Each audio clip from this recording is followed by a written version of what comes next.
Story 1. I moved into the old house on the outskirts of town at the beginning of autumn. The real estate agent had been eager to sell, mentioning a few times too many how lucky I was to find such a charming place at a bargain. The house was indeed charming, with its Victorian architecture and an overgrown garden that whispered tales of yesteryears. What she failed to mention, however, was the house's peculiarities that soon became apparent. It started with the noises. Taps and creaks are expected in any old house, I told myself. But these were different. They were rhythmic, almost like footsteps pacing back and forth inside the walls. I brushed it off as the house settled, despite the unease that settled in me. Then, objects began to move. Books I had placed on the coffee table would find their way back to the shelf, and not just any shelf, but the top one, far out of my reach. A painting I had hung in the hallway would always tilt to the left, no matter how many times I straightened it. My keys, which I habitually left in the bowl by the front door, would vanish, only to reappear in the most unlikely places, like the empty bathtub or atop the kitchen cabinets. I tried to rationalize these occurrences, attributing them to forgetfulness or perhaps a draft that somehow managed to lift and carry my keys across the house. But deep down I felt it, the unnerving sensation of being watched. I would often spin around expecting to catch a glimpse of someone or something, but I was always met with emptiness. One afternoon, driven by a mix of curiosity and frustration, I decided to thoroughly explore the house. I had been through every room, or so I thought. In the basement, behind a stack of old, dust-covered boxes, I found a door. It was small, almost like it was meant for a child, and well hidden. The real estate agent hadn't mentioned this room, and it wasn't in the house's blueprints, which I had meticulously studied when I moved in. With a sense of trepidation, I opened the door. It led to a narrow passage that twisted and turned before opening into a small, hidden room. The air was stale and a thin layer of dust covered the floor, undisturbed. But it was what was in the room that took my breath away. A small cot, a wooden chair, and a table that held various objects, a few cans of food, a stack of books, and most disturbingly, a collection of photographs. The photos were of me. Some were taken from a distance, others up close while I slept or ate. There was a meticulousness to the collection, a disturbing attention to detail. My heart raced as I realized that someone had been living here, in the walls of my own home, watching me, studying me. I stumbled back, my mind racing with questions. Who was this person? How long had they been here? And where were they now? The realization that they might still be in the house, watching me discover their sanctuary, sent a chill down my spine. I left the room, sealing the door behind me, and rushed upstairs to call the police. They arrived quickly, searching the house and the hidden room, but found no one. The officer in charge suggested that the person might have realized I was getting too close to discovering their hiding spot and fled. In the days that followed, the noises ceased, and my belongings stayed where I left them. The feeling of being watched dissipated, replaced by a haunting loneliness and a myriad of unanswered questions. Who had been my unseen tenant? What did they want from me? The house felt emptier, its secrets laid bare yet still unfathomable. I couldn't shake the feeling that the eyes that had watched me from the shadows might still be out there, observing from a distance. The thought haunted my nights, turning every shadow into a potential watcher. The house, once a charming Victorian dream, had become a nightmare. Yet, I couldn't bring myself to leave. I needed answers. So I began my own investigation into the house's history, digging through old records and newspaper archives. What I found was a story of tragedy and secrecy, a family torn apart by loss, and a son who disappeared without a trace, rumored to have run away but never found. Could he have returned to the only home he knew, living unseen within its walls? The thought was both terrifying and sad. A ghost of the past clinging to the remnants of a life long gone.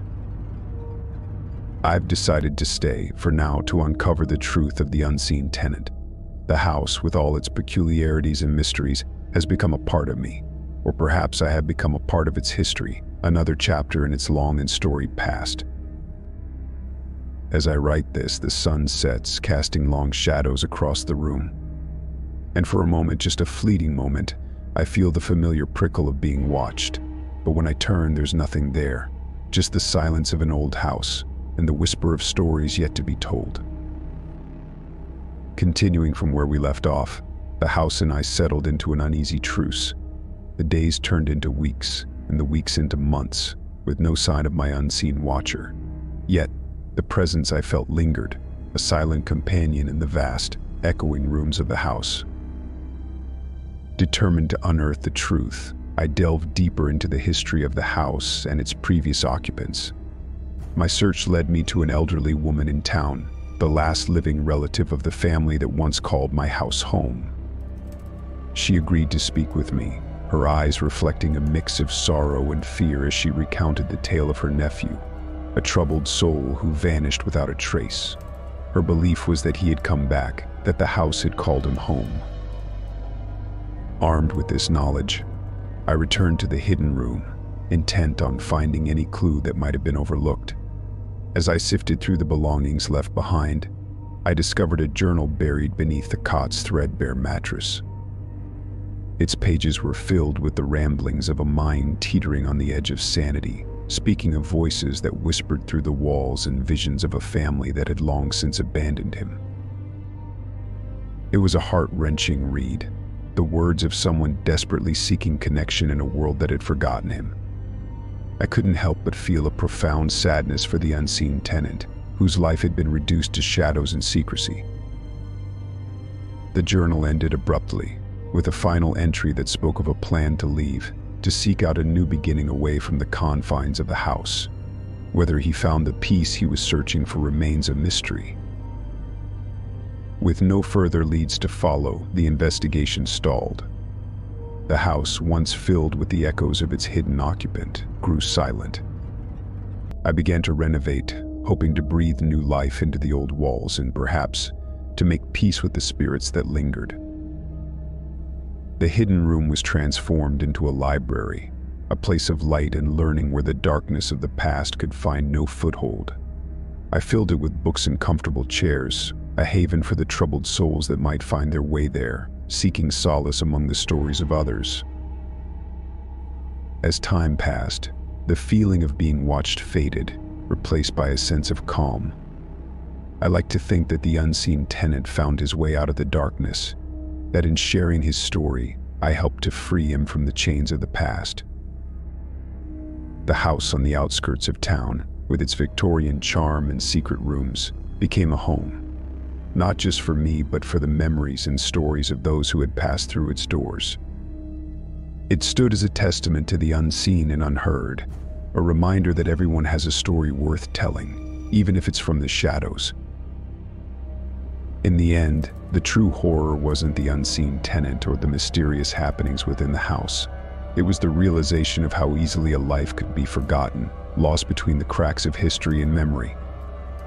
My journey had begun with fear, but it ended with understanding and a deep, abiding compassion for the unseen and unremembered. And sometimes, late at night, when the wind howls through the eaves and the house creaks with the weight of years, I can almost hear a whisper, a thank you from the shadows, and I smile, knowing the unseen tenant is at peace. Story 2. I had always found something soothing about flying at night. The quiet hum of the engines, the soft glow of the cabin lights dimmed to mimic the stars outside and the world passing by unseen below. It was on such a night that I boarded Flight 237, bound for a city halfway across the world, unaware that this journey would be unlike any other. The flight was oddly empty, a rarity I attributed to the late hour and the less popular route. Settling into my seat, I welcomed the extra space, stretching out as the plane taxied down the runway. As we ascended, the familiar sense of detachment from the ground below took hold, and I drifted into a fitful sleep, lulled by the monotonous drone of the aircraft. I awoke to a sense of unease, the kind that sits heavy in the pit of your stomach, turning and twisting. The cabin was shrouded in darkness, the only light coming from the occasional blink of the seatbelt sign. It was then I noticed the silence, not the absence of sound, but the lack of presence. The whispers of conversation, the rustle of blankets, the soft footsteps of the cabin crew, all were missing. Rising from my seat, I moved down the aisle, my footsteps muted against the carpet. The seats were occupied, but not by living passengers. Each one held a specter, a ghostly figure staring straight ahead, their expressions etched with a mix of confusion, fear, and resignation. I stopped, my heart racing. As the realization hit me, I was the only living soul aboard. Panic threatened to take hold, but a voice, soft and ethereal, spoke, breaking the silence. "Please, don't be afraid," it said, coming from a woman seated nearby. Her form was translucent, shimmering in the dim light. "We mean you no harm. We are trapped, reliving our last moments, unable to move on." As I listened, each spirit began to share their tale, stories of lives cut short by tragedy, accidents, and fate's cruel hand. They spoke of their regrets, their unfinished business, and their desire for peace. The aircraft became a vessel of voices, a chorus of the departed seeking solace in being heard. Among them, a young man caught my attention. His story was different. He spoke of a message, one that he had been trying to send to the living before his untimely death. It was a warning, a plea to prevent a disaster that he had foreseen but had been powerless to stop. As the spirits shared their stories, the flight continued, the world outside oblivious to the extraordinary gathering within. I listened, offering comfort where I could, a bridge between the living and the dead. The plane began its descent, the first light of dawn breaking the horizon. The spirits grew restless, their time running short. The young man with the message approached me, urgency in his ethereal voice. "Please," he implored, "you must warn them. The disaster I foresaw, it's not over. It will happen again, unless you stop it." The plane touched down, the spell of the night broken as the cabin filled with the sound of engines winding down and the click of seatbelts being released. I turned to look at the seats, now empty, the spirits gone, their presence a lingering memory in the air. I stepped off the plane, the weight of the message heavy on my shoulders. The spirits had chosen me, but why? And what was the disaster I needed to prevent? With only the clues provided by the young man's warning, I set out to uncover the truth, knowing that the lives of countless others might depend on it. With a heart burdened by the weight of the unseen and the yet to be understood, I ventured forth from the airport, the dawn's early light casting long shadows across my path. The message was cryptic, the details sparse, but the urgency in the young man's spectral plea was unmistakable. Something disastrous loomed on the horizon, a calamity that had claimed their lives and threatened to do so again. My first step was to research Flight 237's history, diving into news archives and aviation records. The deeper I delved, the clearer the picture became. Flight 237 was not just any flight, it had been the final journey for those souls, a flight that had ended in tragedy years ago under mysterious circumstances. The official reports mentioned a sudden catastrophic failure, but whispers of a possible cover-up, of ignored warnings, surfaced in the margins of the investigation. The young man's message took on a new significance. He had been a whistleblower, a voice of reason drowned out by bureaucracy and disbelief. His warning, unheeded, had cost him and the others their lives. And now history threatened to repeat itself, with another flight, Flight 237's spiritual successor, scheduled to take the same route. Armed with this knowledge, I sought out experts, aviation authorities, and anyone who would listen. Skepticism met me at every turn, my warnings dismissed as the ramblings of someone who had flown too close to the sun of grief and imagination.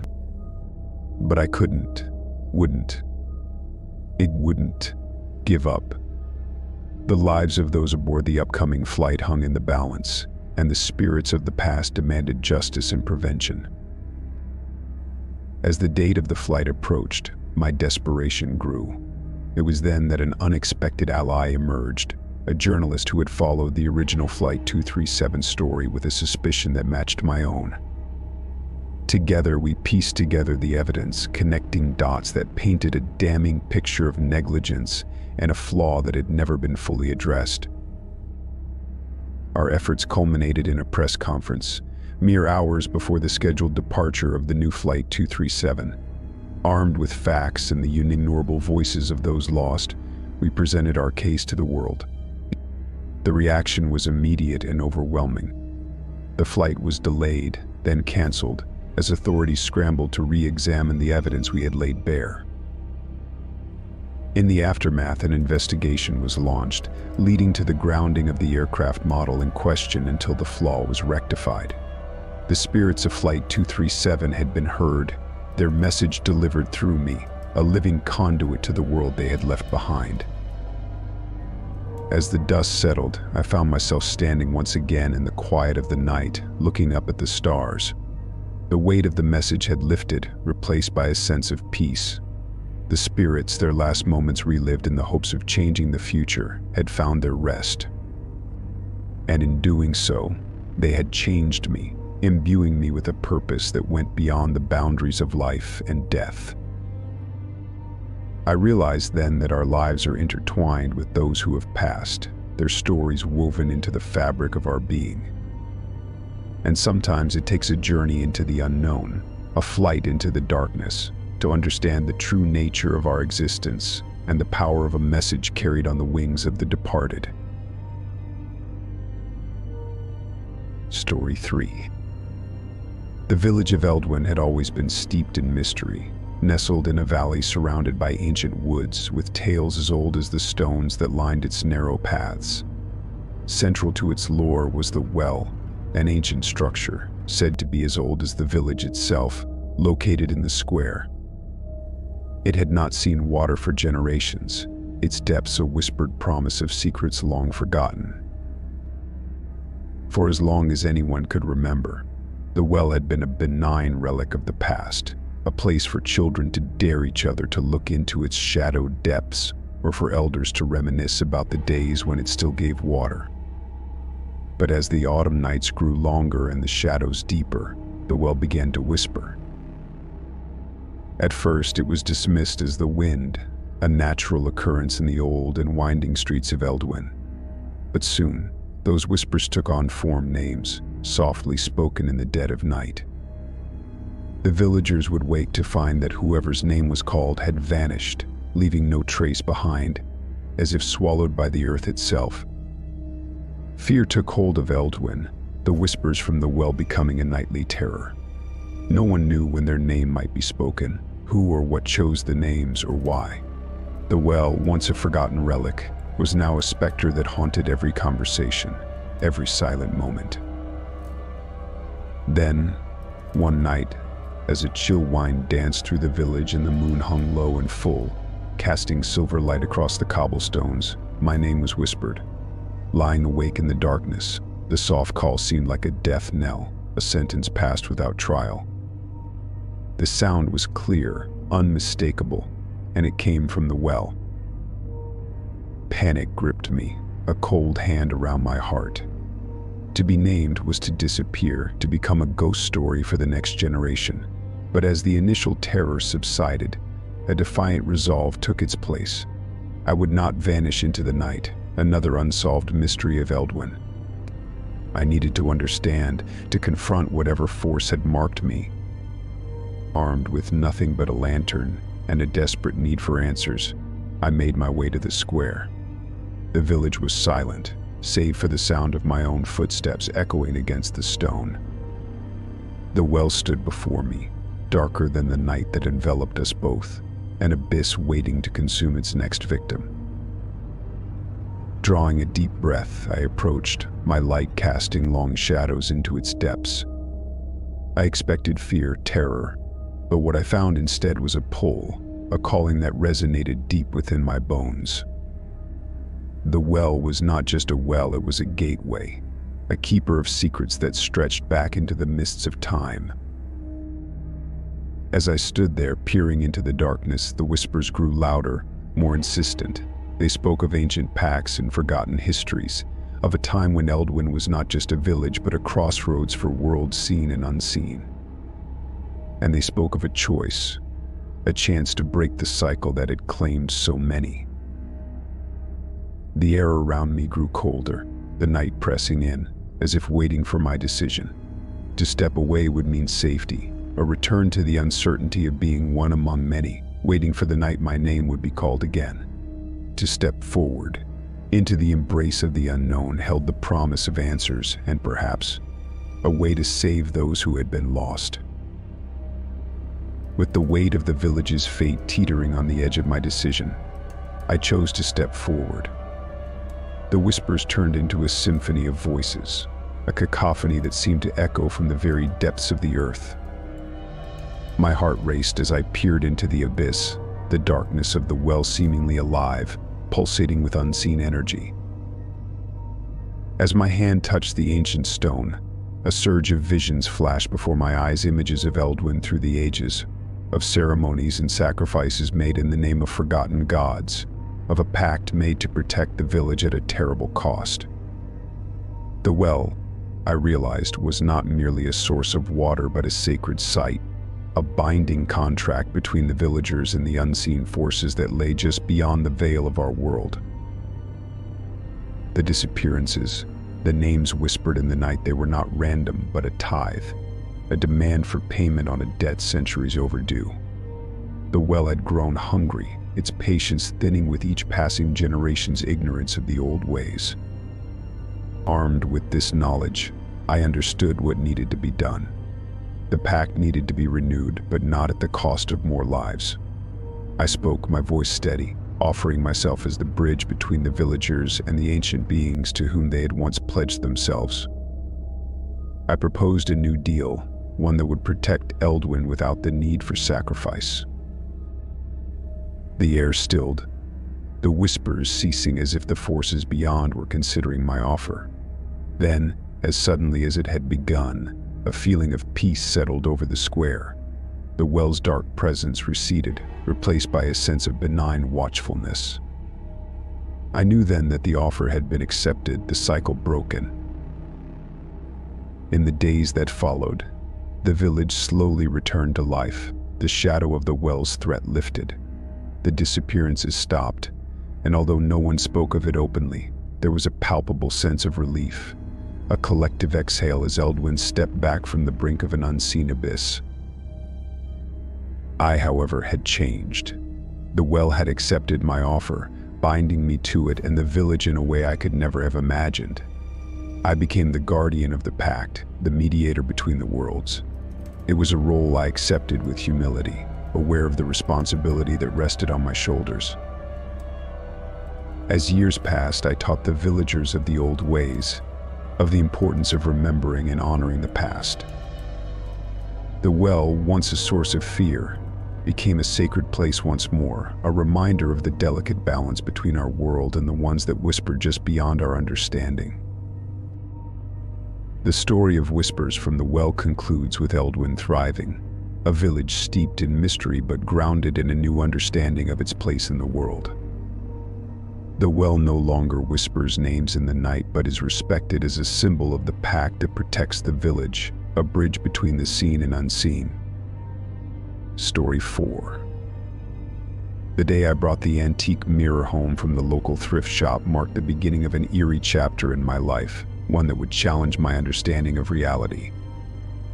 It was a beautiful piece, its frame carved with intricate designs that spoke of a bygone era, and it seemed to draw me in from the moment I saw it. Little did I know it would soon draw much more than just my admiration.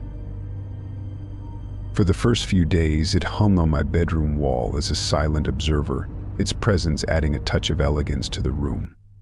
However, it wasn't long before I began to notice something unsettling.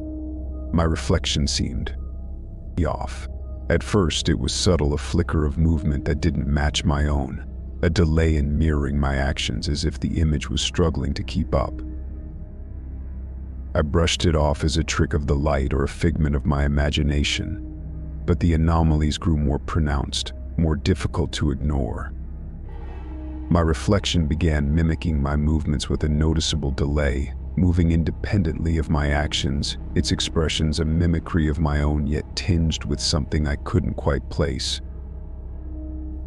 Then it started showing me doing things I hadn't done, actions I hadn't taken. At first these were mundane, reaching for a book one hadn't picked up, turning to look at something that wasn't there. But as the days passed, the actions grew more disturbing. I watched horrified as my reflection screamed without sound, its face contorted in terror, or stood motionless, staring back at me with an intensity that sent chills down my spine.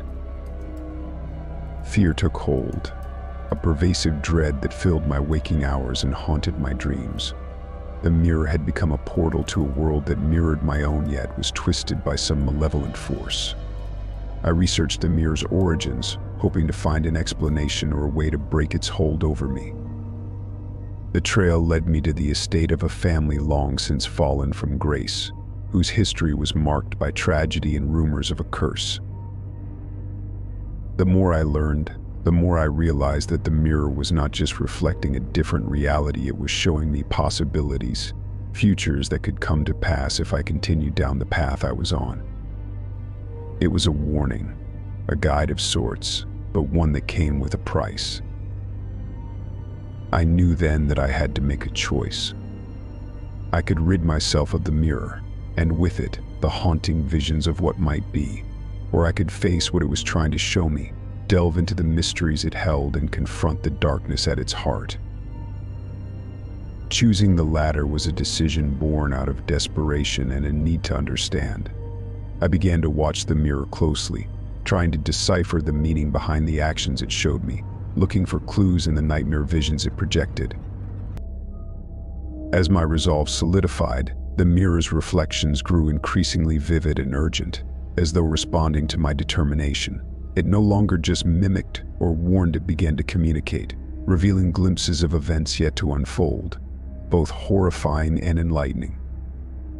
These visions, though cryptic, hinted at a deeper connection between the mirror and the lineage of its previous owners, suggesting that its purpose was not merely to haunt but to protect a guardian across time, bound to aid those who could unravel its mysteries.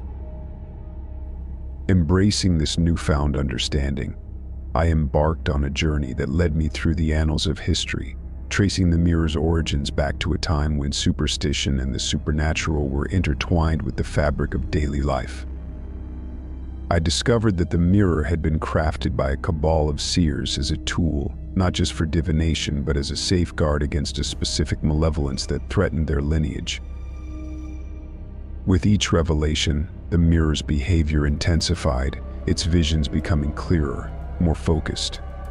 It showed me places I needed to visit, books I needed to read, and people I needed to speak to. Each step forward unraveled a thread of the past, weaving it into the tapestry of the present, revealing a pattern of destiny that had led me to the mirror. The climax of this journey was a confrontation not with a specter or a demon, but with my own fear and skepticism. In a ritual as old as the mirror itself, I stood before it at the stroke of midnight, the time when the veil between worlds is thinnest, and spoke aloud the incantation I had pieced together from the clues it had given me.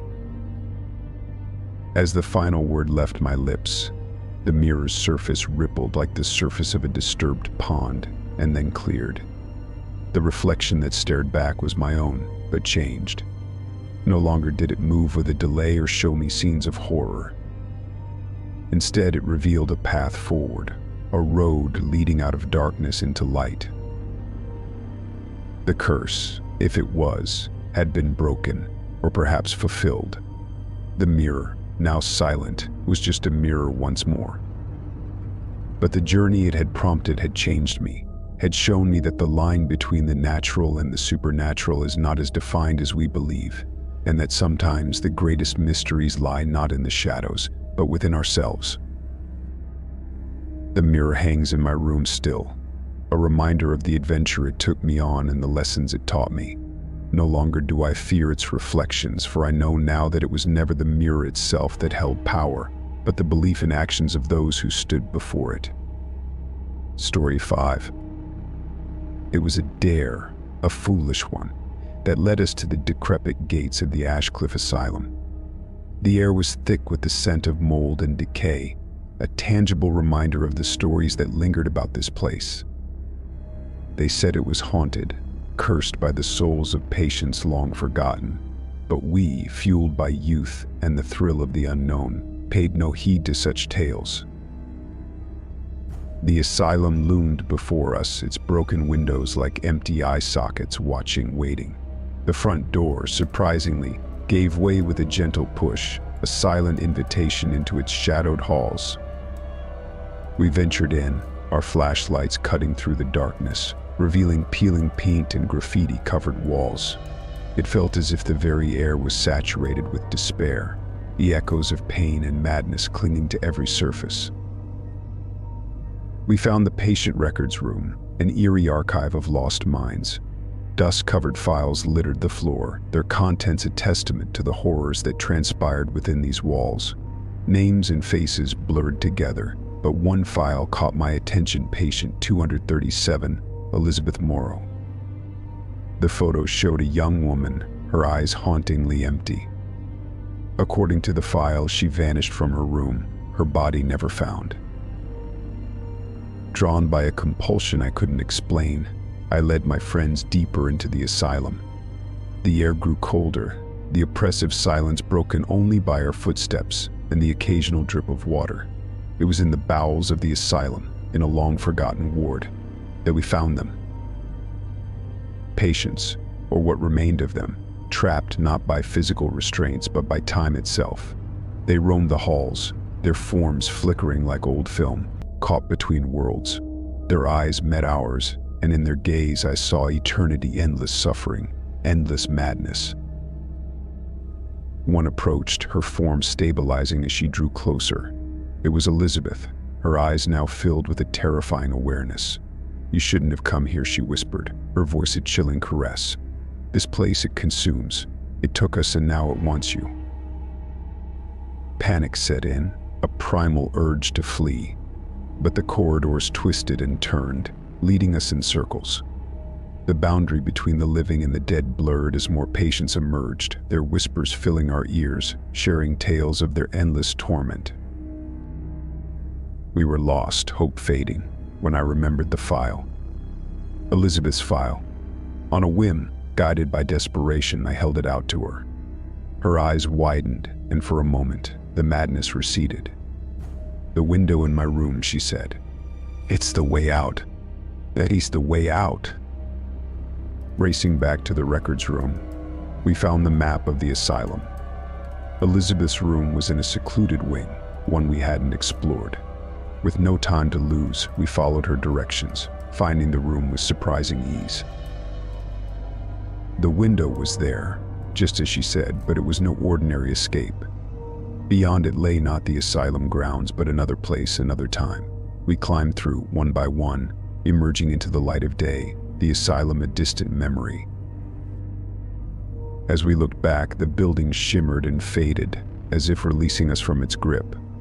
We never spoke of what happened, each of us carrying the weight of that night in silence. But sometimes, in the quiet moments before sleep claims me, I hear their whispers, the patients of Ashcliffe Asylum, reminding me of the thin veil between sanity and madness, and of the night we walked their halls. Continuing from where we left off, our escape from the asylum was not the end of our story, it was merely the beginning of a deeper nightmare. The world we returned to seemed off, as if by passing through that window we had stepped into a reality slightly askew from our own. In the days that followed, each of us experienced strange occurrences. Shadows lingered longer than they should, and whispers filled the air, echoes of the asylum's madness infiltrating our lives. It became clear that whatever resided in Ashcliffe had not let us go completely. One night, compelled by an unknown force, I returned to the site of the asylum. The building was gone, replaced by an empty field, but the air still held a charge, as if the land remembered the horrors it once cradled. As I stood there, the ground beneath me began to tremble, and a fissure opened, revealing a stairway leading down into darkness. Without knowing why, I descended. The stairs ended in a cavernous room, lit by an otherworldly glow. In its center stood a stone altar, and on it, the files of every patient Ashcliffe had ever held, including Elizabeth's. As I approached, the air thickened, and the whispers grew louder, coalescing into a single voice. "You freed them," it said, a voice both ancient and anguished, but freedom comes with a price.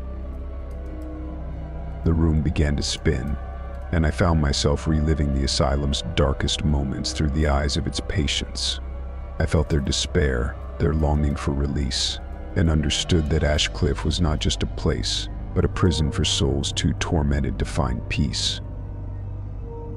When the vision ceased, I was back in the field, the fissure gone as if it had never been.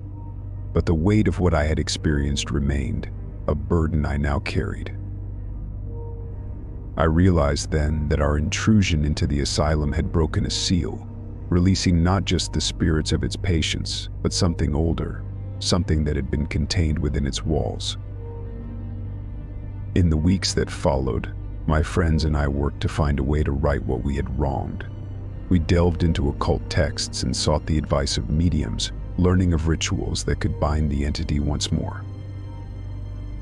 On the anniversary of our venture into Ashcliffe, we returned to the field, armed with our newfound knowledge. The ritual was complex, requiring each of us to relive a fragment of the asylum's collective memory, to acknowledge and accept the pain that permeated its existence. As the ritual reached its climax, a storm gathered overhead, the air charged with energy. Then, with a final, desperate plea, we sealed the entity away, the storm dissipating as quickly as it had formed. In the silence that followed, we knew it was over. The whispers had ceased, and the shadow that had loomed over our lives was gone. We were free, but changed, forever marked by our encounter with the forgotten souls of Ashcliffe. In the years since, I've often wondered about the nature of the places we deem haunted. Are they simply locations where the veil between worlds is thin, or are they reminders of our own capacity for cruelty and neglect? One thing is certain: the true horror of Ashcliffe was not the entity that dwelled within its walls, but the suffering endured by those trapped in its grasp. And while we may have silenced its whispers, the echoes of their pain will linger, a testament to the forgotten asylum and its lost souls. Story 6. I've always been drawn to the unexplained, the areas of the world where the map fades to legend. So when I heard about the Forest of the Missing, a dense, sprawling woodland where people disappeared without a trace, my curiosity was piqued. It was a place shrouded in mystery, its stories a blend of folklore and chilling accounts from those who dared to venture near its borders. My fascination turned to obsession, and I found myself standing at the edge of the forest, camera in hand, determined to uncover its secrets. The forest greeted me with an eerie silence, a stark contrast to the bustling life I had left behind. The deeper I ventured, the more I felt a strange pull, guiding me off the beaten path. It was on one such detour that I stumbled upon an old camcorder, half buried under a layer of leaves. Its exterior was weathered, but to my surprise it still held power. Eagerly, I played the last recording, and what I saw chilled me to the bone. The footage was from a hiker, much like myself, who had ventured into the forest years ago. The video showed a path not on any map, winding deeper into the heart of the forest, to a place where the air shimmered with an otherworldly glow. The hiker's narration was filled with excitement, a stark contrast to the growing sense of dread that settled over me. As the path led them to a clearing, the video revealed its most haunting secret: the missing. They were there, just as the stories had said, but they were wrong. Their movements were jerky, unnatural, as if they were puppets being controlled by unseen strings. The hiker's voice grew frantic, the realization dawning that this place was not a sanctuary, but a prison. The video ended abruptly, leaving me with more questions than answers. Driven by a need to understand, I followed the path shown in the footage, each step taking me further from the world I knew. The path was real, just as it had been in the video, and it led me to the same clearing. The missing were there, their eyes empty, their movements listless. They did not speak, but their presence spoke volumes. This was a place out of time, a limbo for those caught between worlds. I learned then that the forest did not simply take. It offered to trade the essence of life for the illusion of survival. Those who accepted found themselves trapped, unable to leave, their existence a mere echo of what it once was. Determined to escape the fate of the others, I retraced my steps, but the forest was not willing to release its grasp so easily. Paths twisted and turned, leading me in circles, the trees whispering secrets I could not understand. It was only by sheer luck, or perhaps the forest's own capricious will, that I found my way back to the world I knew. I emerged from the forest changed, carrying the weight of the truths I had uncovered. With the haunting images of the missing imprinted in my mind, I became obsessed with finding a way to break the cycle of disappearances. The footage I had found was a clue, but it was not enough. I needed to understand the forest's true nature, its origins, and perhaps find a way to sever its hold on those it had claimed. My research led me to ancient texts and interviews with the locals, whose ancestors had spoken of a pact with the forest, a sacrifice made to ensure the prosperity of the land surrounding it. The forest was not merely a collection of trees and paths, it was a sentient entity, hungry for the energy of life. Armed with this knowledge, I ventured back into the forest, this time with a plan. I would retrace the path I had taken, reach the clearing, and perform a ritual that, according to the texts, would appease the forest's hunger and release the souls it had trapped. The forest seemed to sense my intent, the atmosphere charged with a palpable tension. The path was even more treacherous than before, the forest throwing obstacles in my way, as if it was testing my resolve. When I finally reached the clearing, the missing were there, just as before, their faces a tapestry of sorrow and longing. I began the ritual, reciting the ancient words and offering a piece of my own life force as a bargaining chip.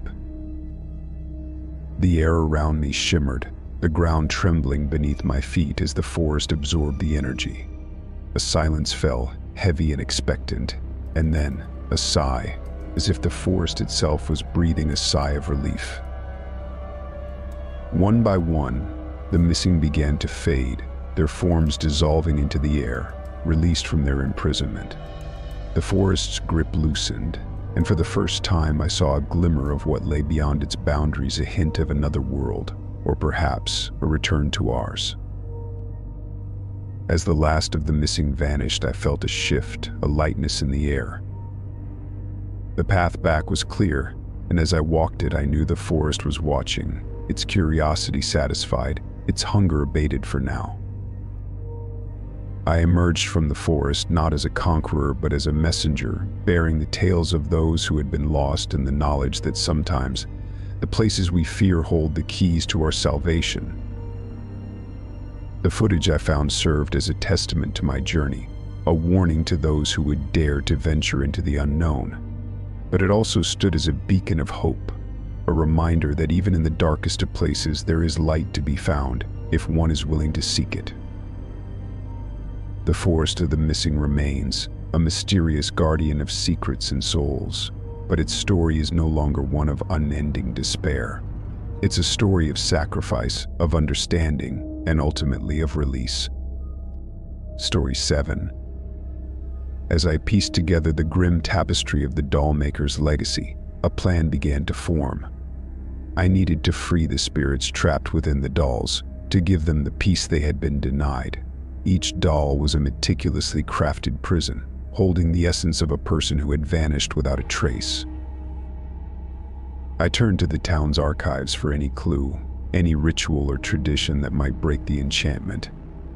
Buried in a dusty tome, I found a passage on ancient rites for releasing spirits bound to objects. The ritual required an item belonging to the person, a symbol of their essence, and a willingness to accept whatever consequences may follow.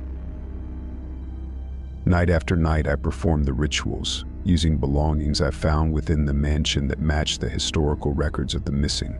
With each ceremony, a doll would crumble to dust, its spirit released, a faint whisper of thanks the only sign of its passing. But with each spirit freed, the atmosphere in the mansion grew heavier, as if the house itself was resisting my efforts. The remaining dolls became more animated, more desperate. They would rearrange themselves, creating scenes that depicted their lives and ultimately their disappearances. It was during these nocturnal wanderings that I stumbled upon the doll maker's personal diary, hidden within the workshop. The pages were filled with ramblings about his quest for immortality, for a way to cheat death. He believed that by capturing the essences of the living within his dolls, he could siphon their life force, feeding his own existence. His experiments had twisted into something far darker than a mere hobby. The doll maker had discovered a way to trap the souls of the missing, binding them to the dolls as part of his grotesque collection. But his success was his undoing. The spirits, angry and confused, eventually drove him to madness, his fate a mystery even to the town. Armed with this knowledge, I accelerated my efforts, determined to undo the doll maker's work. As the last of the dolls was freed, a storm erupted outside, as if the mansion itself was screaming in agony or anger. When the dawn broke, the mansion was silent once more. The workshop was empty, the shelves bare. The spirits of the missing had been released, their stories told through the rituals and the diary I found. In the weeks that followed, the atmosphere in the mansion lightened, the oppressive weight of its past lifted. I decided to stay, to turn the mansion into a memorial for those who had been lost, their stories preserved in the town's history. The doll maker's house, once a place of unspeakable horror, became a place of remembrance and healing. The spirits were gone, but their memory lived on, a reminder of the past and a warning for the future. And sometimes, in the quiet of the evening, I swear I can hear the faint laughter of the freed spirits, a sign that they had found peace at last. Story 8. It was the kind of idea that only seems good when you're surrounded by friends, fueled by the adrenaline of youth and the thrill of a challenge. We stumbled upon the midnight game during a deep dive into the darker corners of the internet, a game that promised an encounter with the supernatural. The rules were simple, almost deceivingly so: invite a spirit into your home and avoid it until 3:33 a.m. If you succeeded, you'd emerge unscathed. But the spirit, as the rumors went, often had different plans when the game concluded. Our group, a mix of skeptics and believers, decided to play one autumn evening. We followed the instructions meticulously, drawing a circle of salt, lighting a candle each, and knocking on the wooden door to our friend Mark's basement 22 times, the final knock as the clock struck midnight. We invited the spirit to join us, half in jest, not fully believing anything would happen. The game had begun. For the first hour, it felt like a glorified game of hide and seek, albeit with a chilling twist. We wandered the dimly lit basement, our paths illuminated only by the flickering candles in our hands, jumping at shadows and the occasional creaks of the old house settling. Laughter and taunts echoed through the rooms, a mask for the growing unease. As the night deepened, the atmosphere shifted. The air grew colder, thick with anticipation. It was then, as I navigated the narrow hallway near the storage room, that I first felt a whisper of movement, a shadow that seemed to detach itself from the wall and glide across the floor. My candle flickered violently as if caught in a sudden draft, and a chill wrapped around my spine. I told myself it was just my imagination, spurred by the game's premise, but a seed of fear had been planted. By 2 a.m., our bravado had diminished. Isolated incidents experienced by each of us began to weave together into a tapestry of terror. Jess claimed she heard her name whispered directly into her ear when no one was near. Alex's candle went out suddenly, plunging him into darkness until he managed to relight it, his hands shaking. We gathered in the main room, seeking solace in numbers, sharing our stories with wide eyes and hushed tones. The game, it seemed, was not just a game after all. The worst was yet to come. At exactly 3 a.m., the house plunged into darkness, every candle snuffed out in unison, leaving us blind in the consuming black. Panic set in, a visceral, primal fear as we scrambled to relight our candles, the only protection against whatever had joined us. The air was thick with the scent of sulfur, and the silence was oppressive, broken only by the sound of our frantic breaths and the distant, mocking ticking of the clock. It was during these moments of vulnerability that the spirit made its presence undeniably known. The temperature dropped so suddenly that our breaths became visible, misting in the frigid air. A low, guttural growl filled the room, sourceless and all-encompassing.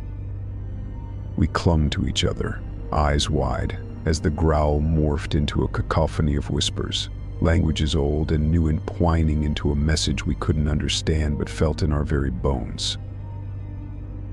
The minutes dragged on, each second an eternity, until finally, the digital clock's display changed to 3:33 a.m. The oppressive atmosphere lifted as suddenly as it had descended, leaving us gasping in the silent, now seemingly benign room. We had survived, or so we thought. The spirit, however, had other ideas. In the days that followed, each of us experienced strange occurrences. Objects moved on their own, shadows flickered at the corners of our vision, and the feeling of being watched became a constant companion. The game had ended, but the spirit lingered, a reminder of our folly. We sought help, desperate to rid ourselves of the entity we had so foolishly invited into our lives. Cleansings, salt lines, and every conceivable protective measure were employed, but the spirit remained, a malevolent force that revealed in our despair. The midnight game was more than a game, it was a lesson in respect for the unseen, a reminder that some doors once opened cannot be closed. We had sought a thrill but found a nightmare, one that clung to us, a shadow forever at our backs. As weeks turned into months, the initial terror faded into a dull, ever-present dread. Our group, once inseparable, frayed at the edges. The experience had bound us in a shared nightmare, yet the weight of it pulled us apart. We were shadows of our former selves, jumping at the slightest sound, haunted by what we had experienced. I tried to move on, to bury the memories under layers of normalcy. I went to classes, laughed with friends who knew nothing of that night, and pretended the shadows didn't move in the corners of my eyes. But denial brought no solace. The spirit, or whatever it was we had invited into our lives, seemed amused by my attempts to ignore it. It became more brazen, manifesting physically now. I'd wake to find bruises in the shape of handprints on my arms, or come home to find my belongings strewn across the floor, a silent testament to its presence. The breaking point came one evening when I was alone in my apartment. The air grew cold, and the familiar scent of sulfur filled the room. I froze, a primal fear gripping me as I realized I wasn't alone. A shadow detached itself from the corner, growing in size until it loomed over me. I couldn't move, couldn't scream, my eyes locked with where I imagined its eyes would be. It spoke then, a voice like gravel, words that I couldn't understand but felt in my soul. It was a warning, a claim, a promise that it would never leave. Desperation led me to seek out others who had played and survived the midnight game. The internet was a wealth of hidden forums and chat rooms where people shared their stories, their warnings. I learned we weren't alone, many had played, thinking it a game, only to find themselves ensnared in a nightmare without end. Some had found ways to cope, to protect themselves, but none had successfully banished the spirit. Armed with this knowledge, I reached out to my friends, the ones who had survived that night with me. We met, a reunion marked not by joy but by a shared resolve. We pooled our knowledge, our experiences, and resources, determined to find a way to end our nightmare. Our research led us to an old ritual, one that predated the game itself, a ritual of binding and banishment. It required elements we had invited the spirit with, but turned against it, a mirror to reflect its true form, salt to bind it, and it was stronger than the darkness we faced. It was dangerous. The texts warned, for if we failed, we would not only strengthen the entity but bind it to us for eternity. We had no other option. On a night when the moon was hidden, shrouded by clouds, we gathered once more in Mark's basement, the site of our folly. We drew the circle, lit the candles, and began the chant, our voices steady in the darkness. The air grew heavy, the shadows deepened, and a pressure built in the room, as if the world held its breath. The entity manifested, fury and malice given form, a melangetic mass of shadows and whispers. It raged against the circle, a tempest of darkness, but we held firm, our voices never faltering. The ritual reached its climax, and with a final, desperate plea, we directed the entity into the mirror, trapping it within. The silence that followed was deafening. We had done it, the spirit was bound, but at a cost. The mirror, now its prison, could never be broken, never be unguarded. We had saved ourselves, but in doing so, had taken on a responsibility that would span our lifetimes, a constant reminder of the night we played a game with the supernatural and barely survived. The midnight game was a lesson learned in the hardest way, a tale of curiosity and hubris, of darkness invited and barely overcome. We carry the scars, both seen and unseen, a testament to our encounter with the unknown. Story 9. The night air was crisp, filled with the static hum of anticipation that always came with the late shift. I've been a radio DJ for what feels like a lifetime, spinning tracks into the wee hours, providing a soundtrack for the insomniacs, the night owls, and those lost in their thoughts. It was a solitary job, but I found comfort in the anonymity, the connection with unseen listeners through the airwaves. The routine was always the same until one night, a call came through that broke the monotony.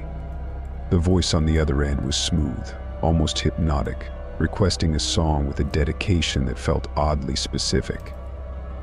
For those about to take the longest journey, the caller said, a phrase that stuck with me long after the call ended. I played the song, thinking little of it at the time. But then it happened again. And again. Each request came shortly before news reports of missing persons hit the airwaves, their names eerily matching those mentioned in the dedications. A chill settled in my spine as I connected the dots, a feeling of dread that something far more sinister was at play than mere coincidence. Driven by a mix of curiosity and fear, I began to investigate the calls, tracing them back through the static-filled underbelly of the radio world to a frequency that shouldn't exist. It was an old band, long abandoned, crackling with the whispers of the past. Yet when I tuned in, what I found was not dead air but a broadcast that chilled me to the bone. The frequency was alive, in a sense broadcasting a series of numbers followed by names, each a prelude to disappearance. It was as if the broadcast itself was selecting its victims, dedicating their fate to the void before it happened. The realization that I had become an unwitting accomplice in this macabre ritual weighed heavily on me. Determined to uncover the truth, I delved deeper, my search leading me to the archives of the station, where dust-covered records spoke of a DJ who had vanished under mysterious circumstances decades ago. His last broadcast was on the very frequency I had uncovered, a project meant to explore the boundaries of radio's reach. Instead, it seemed he had opened a channel to something far more dark and inexplicable. The pieces of the puzzle slowly came together, revealing a history of disappearances linked to the broadcast, each victim connected through the dedications played on my show. It was as if the frequency had a will of its own, a sinister intelligence that used the radio waves to hunt. Fueled by a desperate need to end the cycle, I orchestrated a final broadcast, a message of closure intended to sever the connection. I chose a song, a dedication of my own to those lost to the frequency's call. As the song played, I felt the presence that had loomed over me since the first call receded, a pressure lifting from the air. But the victory, if it could be called that, was Pyrrhic. The frequency fell silent, but the shadows it cast lingered. In the aftermath, I left the station, my nights haunted by the memories of those dedications, the voices that had reached out from the darkness. The last broadcast became a legend, a cautionary tale whispered among those who tread the line between the known and the unknowable. As for me, I learned the power of the unseen, the weight of words cast into the night, and the thin veil that separates us from the frequencies we dare not explore. In the silence that followed my departure from the radio station, I sought solace in the mundane, attempting to drown out the whispers that lingered at the edge of my consciousness. But the world had shifted on its axis, and I could no longer ignore the undercurrent of something unseen, a narrative that continued to unfold in the shadows. The mysterious frequency had gone quiet, but its echoes reverberated through the lives it had touched. Families of the missing sought answers, their pleas a constant reminder of the unresolved. I found myself drawn back into the fray, a detective of the airwaves, searching for clues in the static between stations. My investigation led me to others who had encountered the frequency, each with their own tales of strange broadcasts and unexplained phenomena. We formed a network, piecing together the fragments of a puzzle that spanned decades, tracing the origins of the broadcast to a time when radio was in its infancy, a tool for connecting worlds both near and far. The more we uncovered, the more we realized that the frequency was not just a conduit for something sinister, but a keeper of secrets, an archive of stories untold. It was as if the broadcast itself was a living entity, feeding on the narratives it created, a collector of destinies. Determined to put an end to the cycle, we devised a plan to hijack the frequency, to broadcast a counter-signal that would disrupt its hold. The operation was fraught with risk, the technology experimental. We were meddling with forces we barely understood, but the stakes were too high to ignore. The night of the broadcast was tense, the air charged with electricity as we tuned the equipment, aiming our signal at the heart of the mystery. As the counter-frequency aired, a howl filled the room, a sound that was not of this world, a cacophony of voices crying out in unison. Then, silence. In the days that followed, the frequency remained quiet, the chain of disappearances halted. It seemed we had succeeded, but the victory was bittersweet. The missing remained lost, their stories unfinished symphonies, notes suspended in the ether. The experience changed me, leaving scars invisible to the eye but etched deep in the soul. I returned to the world of radio, but the magic was gone, replaced by a reverence for the power of the unseen, the stories carried on the waves. The last broadcast remains a testament to the unknown, a reminder that some frequencies are better left unexplored. Yet, in the quiet moments when the static fades and the airwaves hum with possibility, I find myself listening, searching for the stories yet to be told, the secrets that lie just beyond the dial. Story 10. The day I stumbled upon the cryptic section of the old library marked the beginning of an unimaginable journey.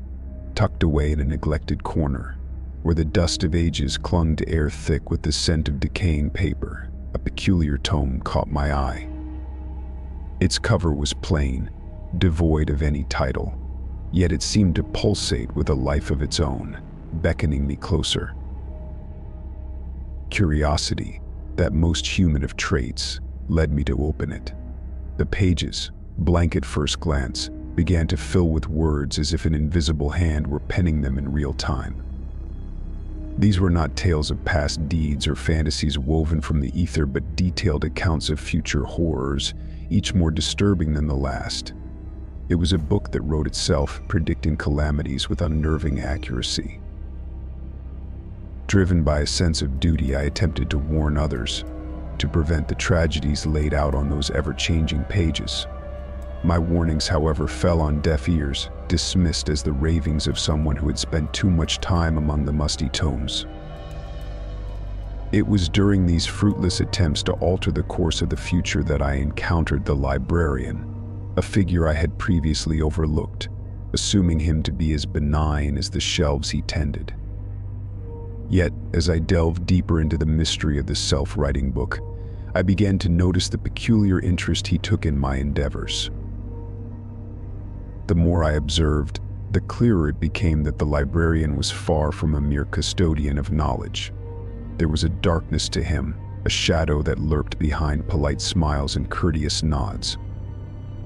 He seemed to be everywhere, always a step ahead, his eyes gleaming with a mix of amusement and something more sinister. My suspicions grew as I witnessed events from the book unfold, each horror coming to pass despite my best efforts. It was as if the librarian was ensuring the book's grim predictions came true, manipulating events with the ease of a puppeteer pulling strings. The realization hit me like a physical blow. The librarian was not safeguarding the book, but using it, selecting its next story with meticulous care. And as I pieced together the clues, a cold dread settled in my heart. I was not just an observer or a would-be hero, I was the next story. The book had already begun to write my fate, a tale of paranoia and desperation as I sought to escape the librarian's influence. With every step I took, the narrative twisted, leading me down a path from which there seemed no return. In a final act of defiance, I confronted the librarian, demanding answers, seeking a way to break the cycle. His response was a tapestry of truths and lies, a revelation of his role as the cryptic librarian, keeper of a book that was both a curse and a gift. He spoke of the library as a crossroads of reality and fiction, where the stories we tell shape the world around us. The confrontation ended not with violence, but with a choice. The librarian offered me a place by his side to become a custodian of the book, to wield its power with care. It was a temptation, a chance to use the book's predictions for good, to alter the course of the future. But some paths are too dark to tread, some stories too perilous to tell. I refused, choosing instead to find another way, to seek out the book's origins and find a means to end its influence. The journey was long, fraught with challenges both mundane and otherworldly. I delved into ancient texts and sought the counsel of those versed in the arcane, each step leading me closer to the truth. In the end, the solution was as simple as it was drastic.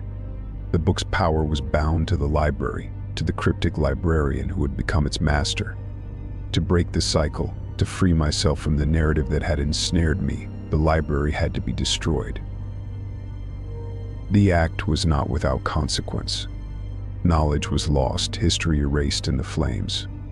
But as the fire consumed the library, the book's words turned to ash, the predictions halted, their power dissipated into the night. I emerged from the ordeal changed, carrying the weight of my actions, the memories of the horrors foretold and averted.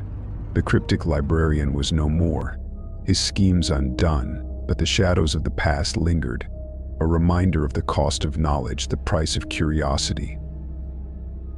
The tale of the cryptic librarian and the self-writing book concludes here, but the echoes of the story remain, a cautionary whisper in the silence between words, a warning to those who seek to uncover the secrets that lie in the dark corners of the world. Story 11.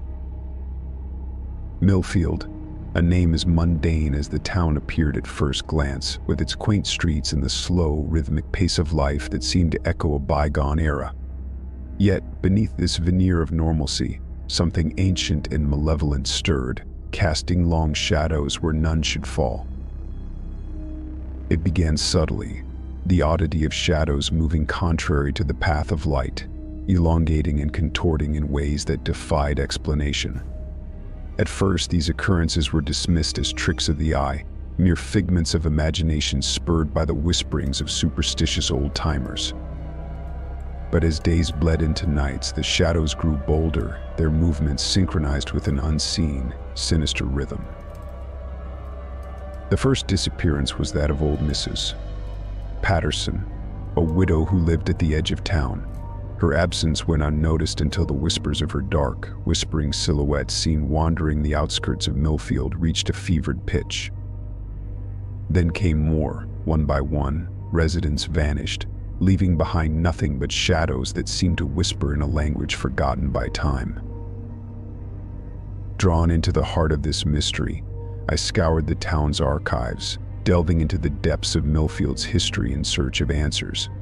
What I uncovered was a tale so steeped in darkness, it seemed to bleed into the very fabric of the present. Millfield was built atop the ruins of an ancient settlement, one whose existence was erased by a cataclysmic event centuries ago. The settlers had meddled with forces beyond their understanding, invoking a curse that bound their spirits to the shadows, condemning them to wander the earth, whispering secrets to the living in a futile attempt to reclaim their lost lives. The shadows of Millfield, it seemed, were not mere absences of light but the remnants of these lost souls, twisted by time and the curse that held them captive. As I pieced together the puzzle, I realized that the disappearances were not random but a sinister pattern, each person taken replaced by a shadow, a whispering silhouette that sought to lure others into the darkness. Determined to break the cycle, I sought the counsel of the town's elders, custodians of secrets passed down through generations. They spoke of a ritual, one that could sever the connection between the shadows and the town, freeing the spirits and halting the cycle of disappearances. Armed with this knowledge, I prepared for the ritual, gathering the necessary elements under the cover of night. The town square, once a place of communal joy, became the setting for a confrontation with the ancient curse. As the ritual commenced, the shadows converged, twisting and writhing in a display of defiance. The air crackled with energy, the whispers growing louder, a cacophony of voices from the past clamoring for release. With each word spoken, each symbol drawn, the bond that tied the shadows to Millfield weakened, their forms flickering, as if struggling to maintain their hold on the physical world. The climax of the ritual was a moment of pure chaos, the shadows lashing out, enveloping me in darkness. But as I uttered the final incantation, a burst of light shattered the night, the shadows dissolving into the ether, their whispers fading into silence. In the aftermath, the town of Millfield awoke to a new dawn, the shadows cast only by the light of the sun, their sinister movements a memory of the past. The disappeared returned, their memories of the time spent in the shadows fragmented, like a dream half remembered. The secret buried beneath the town's history was laid bare, a reminder of the cost of meddling with forces beyond our understanding. Yet, in breaking the curse, Millfield found a new beginning, the shadows of its past dispelled by the light of knowledge and courage. The tale of the shadows of Millfield concludes here, a story of darkness overcome by the resilience of the human spirit, a testament to the power of uncovering and facing the truths that lurk in the shadows. Story 12. The quaint facade of the Willow Inn belied the undercurrent of unease that permeated its walls, particularly around room 313. This room, with its door perpetually closed and locked, held a mystery that had become the subject of whispered tales among the guests and staff alike. Adjacent rooms, despite the hotel's allure, were often left vacant, save for the occasional unwitting traveler. Nightmares, they reported, vivid and distressing, featuring a figure shrouded in despair, their cries echoing through the dreamscape into the waking world. My intrigue with room 313 began not with the intention to unearth its secrets, but as a coincidence, a misplaced booking that led me to stay in room 312. The first night was restless, plagued by dreams of shadows and whispers, of sorrow so deep it felt as though it was drowning me. Each morning, I awoke feeling less rested, more drawn into the enigma of 313. Driven by a blend of curiosity and an unshakable feeling of being watched, I began to investigate. The hotel's records were curiously incomplete, with entries for room 313 abruptly ceasing several years prior. The staff, when pressed, offered nothing but evasive answers and hushed warnings, their eyes darting to the locked door, as if it might open at any mention of its past. Undeterred, I sought out the town's archives, delving into newspaper clippings and public records in search of anything that might shed light on the room's history. It was there, amidst the yellowed pages of the past, that I uncovered the tragic tale of room 313. Years ago, the room had been the scene of a heart-rending episode, a guest whose despair had led them to a final, irrevocable act. The details were sparse, shrouded in a deliberate silence by those who wished to forget, but the essence of the tragedy lingered, a stain on the fabric of the hotel. Armed with this knowledge, I returned to the Willow Inn with a newfound determination to confront the haunting of room 313. My inquiries, now focused and insistent, eventually led me to a retired housekeeper, a woman who had served at the hotel during the time of the incident. Her story filled in the gaps left by the archives, painting a picture of a soul tormented by loss and solitude, their despair magnified by the isolation of room 313. In their final moments, they had wished for their pain to be understood, to be shared so that they might not suffer alone. It was this wish, she believed, that bound their spirit to the room, their anguish manifesting as the nightmares experienced by adjacent guests.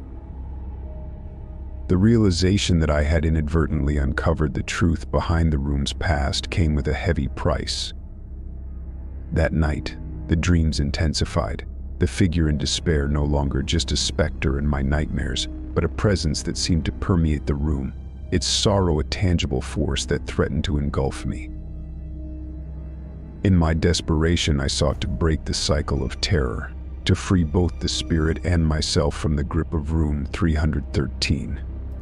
The solution, I believed, lay in acknowledging the pain, in sharing the burden of sorrow that had been too much for one soul to bear. With the reluctant agreement of the hotel's management, I entered room 313, the air within heavy with the weight of unspoken grief. There, surrounded by the remnants of a life cut tragically short, I spoke aloud, offering words of understanding, of shared sorrow and of release. The night that followed was the longest of my life, a vigil marked by whispers and shadows, but as dawn broke, a sense of peace settled over room 313. The figure in despair, their presence so long a source of nightmares, faded with the light, their departure a silent acknowledgement of the solace found in shared understanding. The haunting of room 313 ended not with exorcisms or rituals, but with empathy, a reminder of the power of human connection to transcend even the deepest of sorrows. The tale of room 313, with its cycle of terror broken, serves as a testament to the unseen battles fought in the quiet corners of the world, and the strength found in acknowledging the pain of another. Story 13. I had always been fascinated by the tales of the supernatural that my grandmother used to whisper to me under the cover of darkness, stories that danced on the edge of reality.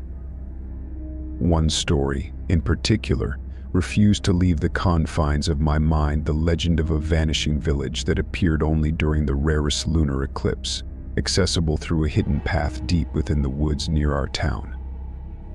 It was said that this village was a slice of time, a spectral reflection of a community long vanished, and that those who dared to enter during its ephemeral emergence were subjected to the curious curse of aging years in mere hours. Despite the ominous warnings, my curiosity was a wildfire that no amount of fear could douse.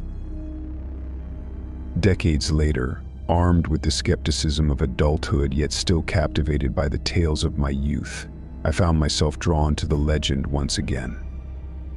The lunar eclipse was approaching, a celestial event that the elders claimed would unveil the hidden path to the village.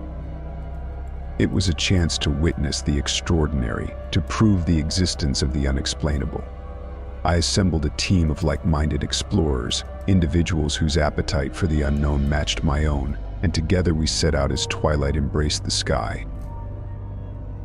The woods were dense, a labyrinth of shadows and whispers, but guided by the ancient maps in the light of the full moon, we found it a narrow, overgrown path concealed by the embrace of nature. The air here felt different, charged with a silent energy that raised the hairs on the back of our necks. We pressed on, the path unraveling before us like a thread leading into the heart of mystery. As we emerged from the embrace of the woods, the village appeared before us, bathed in the unearthly glow of the eclipse. It was as though we had stepped through a portal into another era. The houses, preserved in time, stood silent and watchful, their windows dark eyes that seemed to follow our every move. The streets were empty, yet there was a palpable presence, as if the village was holding its breath, waiting. Compelled by an invisible force, we ventured deeper into the village. That's when we saw them, the inhabitants. They were specters of a bygone age, going about their lives unseen until this moment of celestial alignment. They did not seem to notice us, these phantoms of the past, and yet their very existence challenged everything I knew to be true. It was then that the peculiar nature of our visit became apparent. Time here was a fickle thing, flowing differently, ensnaring us in its swift passage. Hours felt like minutes, and soon we noticed the terrifying toll it took on our bodies. My hands, once steady and unmarked by time, now bore the wrinkles and veins of accelerated age. Panic set in as we realized the curse was all too real. We were trapped in a temporal anomaly, victims of our own insatiable curiosity. The village, with its spectral inhabitants and timeless streets, was a prison from which there seemed no escape. Our desperation grew as we scrambled for a way out, the village seemingly closing in on us, its spectral residents oblivious to our plight. We retraced our steps, seeking the path by which we'd come, but the village was a maze, its layout defying logic and reason. The eclipse, our harbinger of hope, was nearing its end, and with it, our chance of escape seemed to dwindle. In our frantic search, we stumbled upon the village square, where the fabric of time appeared thinnest, and the air shimmered with a ghostly light. At its center stood an ancient sundial, its shadow cast by the eclipse's eerie glow. It was here, according to legend, that the boundary between the village and our world was weakest. With no other options, we formed a circle around the sundial, focusing our will on the desire to return home, to escape the temporal snare. As the last sliver of the moon's shadow passed, a blinding light enveloped us. Time seemed to fold upon itself, and for a moment we were suspended in a void where past, present, and future merged. Then, as suddenly as it had all begun, we found ourselves back at the edge of the woods, the path to the village gone, the night silent except for our labored breaths. We returned to our world, but not unscathed. The village had marked us, aging us prematurely, a permanent reminder of our brush with the unknown. But more than that, we carried with us the weight of a truth that few would believe, that there are mysteries in this world that defy understanding, places where time itself unravels. In the years that followed, our experience became a legend of its own, whispered among those who dare to believe in the unbelievable. The village vanished, its appearance as ephemeral as the eclipse that heralds its emergence. But I know that it waits, hidden away, a timeless sentinel for those brave or foolish enough to seek it. And so my tale ends, a cautionary story of curiosity and the unfathomable mysteries that lie just beyond the veil of our understanding.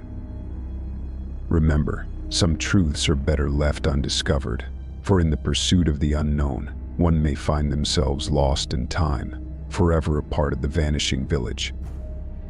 Story 14. For as long as I could remember, my brush had been my confidant, my canvas the silent witness to the myriad of emotions that coursed through my veins. I was known far and wide as an artist who could capture the essence of a person's final moments, a gift or curse that I bore with a heavy heart. Each stroke was a whisper of the soul, each color a testament to the fleeting beauty of life's end. Yet I never imagined that one day I would be commissioned to paint the most challenging subject of all myself. The commission came on an ordinary morning, wrapped in the guise of an unmarked envelope that lay innocently among the clutter of my studio. Inside was a simple, yet ominous request to self-portrait, capturing my essence as I had done for so many others. The irony was not lost on me, for how does one capture their own demise without succumbing to the fear of what lies beyond?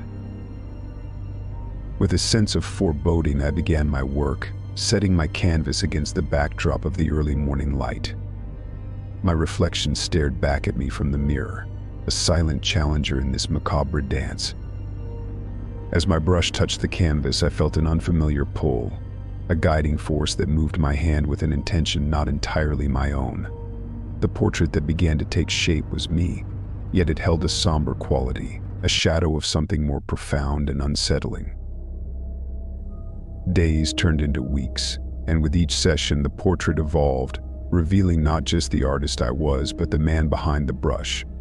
The colors grew darker, the lines sharper, and in the eyes that I painted, a haunting realization dawned upon me. I was capturing my own demise.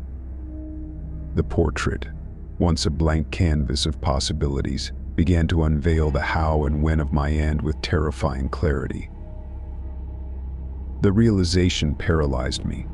I was caught in a web of my own making, a prisoner to the very talent that had defined my life.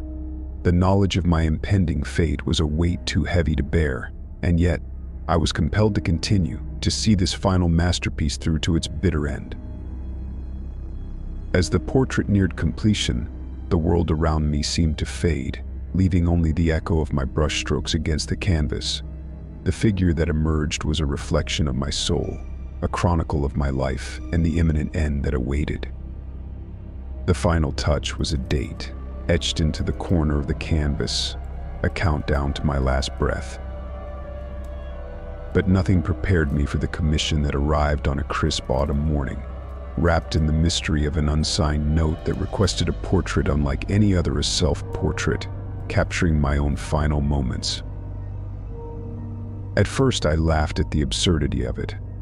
How could one paint their demise without knowing when or how it would come to pass? Yet, as the days waned, curiosity gnawed at me. The idea became an obsession, a challenge that stirred the depths of my soul. I set up my canvas with a sense of foreboding, the blank expanse staring back at me like the unknown future. As my brush touched the canvas, a strange sensation took hold. It was as if my hand moved with a will of its own, guided by an unseen force. The portrait began to take shape, an image of myself not as I was, but as I would be. Dark shadows formed around the figure, swirling with ominous intent, and I realized with a chilling clarity that I was painting my demise. Days turned into weeks as I worked on the portrait, each session revealing more of the grim future. My eyes in the painting held a haunted look. My surroundings morphed into a place I did not recognize, a dark, deserted street lit by a single flickering lamppost. The most terrifying aspect was the shadow that loomed behind the painted version of myself, a harbinger of death, its form vague yet menacing. The more I painted, the more I felt the weight of impending doom. Sleep eluded me, nightmares of my own painted death waking me in a cold sweat. I became a prisoner of my own creation, driven to complete the portrait despite the terror it instilled in me. The realization of how and when my end would come hit me with the force of a thunderclap. The clues lay scattered throughout the painting: the phase of the moon, the unique constellation of stars, the clock on the distant church tower striking midnight. It all pointed to one specific night, not far in the future. In a frenzy, I attempted to alter the painting, to change my fate. But the canvas resisted my efforts, each stroke to change the outcome only serving to make the prophesied end clearer. It was as if the portrait had a life of its own, dictating the terms of my existence. Story 15. Yeah. The allure of the unknown depths had always called to me, whispering secrets of the deep that were waiting to be unveiled. As an experienced diver, I had explored the hidden corners of the ocean, but nothing could have prepared me for the discovery of the underwater cave system off the coast of a remote island, rumored to be the resting place of an ancient submerged town.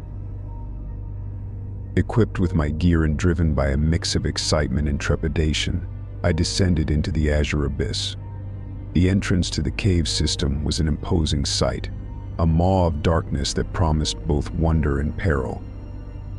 As I navigated through the labyrinthine tunnels, the only sounds were my own breathing and the gentle thrum of the ocean. It was then, in the midst of this silent world, that I heard the distant, haunting sound of church bells. The sound was so clear, so out of place in the watery depths that I paused, doubting my own senses. Yet it persisted, a melodic call that seemed to beckon me further into the darkness. Driven by an irresistible curiosity, I followed the sound, swimming through the narrow passages that twisted and turned, leading me deeper into the heart of the cave system. The light from my flashlight danced across ancient rock formations, revealing glimpses of a world untouched by time. And then, suddenly the cave opened up into a vast, submerged canyon, and before me lay the remnants of what appeared to be a town, its buildings and streets eerily preserved beneath the waves. The sight was breathtaking, a glimpse into a past swallowed by the sea. But it was the source of the bells that drew my gaze: a towering church steeple, rising from the depths, its bell still intact, swaying gently in the current as if tolling for an unseen congregation. As I approached the church, the sound of the bells grew louder, more insistent. It was then that I saw them, the spirits of the drowned, their ethereal forms moving through the streets and buildings of the submerged town. They seemed to be caught in an eternal procession, a silent march that led to the open doors of the church. The spirits paid me no heed, their faces serene, as if they had accepted their watery fate. Yet their presence filled me with an overwhelming sadness, a sense of loss for the lives that had once thrived in this place. I felt an urge to join them, to become part of their eternal procession, a thought that chilled me to the bone. Resisting the siren call of the spirits, I reminded myself of the living world above. The mystery of the town and its spectral inhabitants was a puzzle that begged solving, but not at the cost of my life. With a heavy heart, I turned away from the church, intent on exploring the rest of the town, hoping to uncover the story of its demise. The further I explored, the more the town revealed. Homes stood silent, their interiors a snapshot of a day lost in time. A schoolhouse, its desks lined up in rows, books still open. A marketplace, stalls laden with goods now claimed by the sea. Everywhere, the echoes of lives interrupted. But it was in the town's archives, a building miraculously preserved, that I found the answers I sought. Sealed in a waterproof case, a diary survived, its pages telling the tale of a cataclysmic storm that sank the town, trapping its inhabitants beneath the waves. The church bells, it said, were rung one last time as a final farewell, a signal for those who could, to escape to higher ground. The spirits, then, were those unable to flee, their procession a never-ending loop of their last moments. The realization hit me with the force of a wave, a tragic loop of hope and despair. As I made my way back to the surface, The sound of the bells followed, a haunting reminder of the town and its lost souls. Emerging into the light of day, I took one last look back at the sea, the town's secrets now a burden I would carry with me. Back on land, I shared the story of the submerged town, its history, and its spirits. The tale was met with skepticism by some, awe by others. But for me, the experience was a stark reminder of the power of nature and the fragility of human life. The underwater bells still toll in my dreams, a call to remember the past and the spirits that linger in the depths. My dive into the unknown had revealed not just a lost town, but had connected me to the echoes of history, a link between the living and the drowned. And so my tale concludes, a journey into the depths that uncovered a mystery long submerged. The spirits of the town, with their silent procession, taught me that some places, even in ruin, hold stories that reach beyond the confines of time and water. Story 16. Taking up the post as the keeper of the Montrose Point Lighthouse was a dream come true for me. Isolated on a craggy cliff overlooking the vast, unforgiving ocean, it promised solitude and a simple life, a stark contrast to the chaos of the city I'd left behind. The previous keeper, an old salt named Harold, had left rather abruptly, citing personal reasons, leaving behind only a set of logs and journals that chronicled the daily workings and occasional peculiarities of the lighthouse. It was during my first week, as I settled into the rhythm of my new life, that I stumbled upon a curious entry in Harold's logs. Every full moon, without fail, he wrote of a mysterious ship, a galleon that appeared on the horizon at dusk, its sails as black as the night. According to his notes, this apparition signaled a disaster somewhere in the world, a natural calamity, a great fire, a sudden coup. But what unsettled me the most was the last entry, dated just a week before my arrival. It read, "The ship has set its course for Montrose Point. God help us all." Skeptical yet intrigued, I pored over the logs, trying to find any rational explanation for these entries. Perhaps it was isolation-induced madness, or maybe Harold fancied himself a writer of fiction. However, as the days passed and the full moon approached, an inexplicable sense of dread began to gnaw at me. I couldn't shake the feeling that something was amiss. On the eve of the full moon, I positioned myself in the lantern room, binoculars in hand, my gaze fixed on the horizon. As the sun dipped below the ocean, painting the sky in hues of orange and purple, the sea remained calm, too calm. Then, as the first sliver of the moon rose, I saw a ship, a galleon, emerging from the mist, its sails as black as Harold had described. Panic set in as I remembered the last part of Harold's warning. The ship was coming from Montrose Point, but why? And what calamity did its arrival portend? I rushed to the logs, hoping to find something, anything, that might offer a clue on how to avert the impending disaster. Harold mentioned in his entries a series of rituals, old maritime superstitions that he believed could ward off bad omens. Desperate, I decided to follow his instructions. Gathering sea salt, a lantern from the lighthouse, and an old compass that had belonged to the first keeper of Montrose Point, I set out to the cliff's edge where the earth met the sea. I spread the salt in a circle around me, lit the lantern, and placed the compass in front of me, its needle quivering slightly as if disturbed by unseen forces. Then, I waited, watching as the ship drew closer, its form becoming more defined in the moonlight. It was then that I noticed something truly peculiar. The ship made no sound. No creaking of wood, no flapping of sails, nothing. It moved towards the lighthouse like a phantom, silent and foreboding. As it neared, I could see figures on the deck, shadows moving about, performing tasks unseen but undoubtedly part of the spectral crew. My heart raced and my mind screamed to flee, but I stood my ground, bound by an unspoken duty to protect Montrose Point and its secrets. The ship came to a halt just off the coast, close enough that I could see the details of its construction, the wear on its sails, and the eerie glow that seemed to emanate from within. It was then that the sea around me began to stir, the calm waters giving way to a churning maelstrom that threatened to pull me in. Fighting against the pull, I shouted into the night, declaring my intent to protect the lighthouse and all who sought its guidance.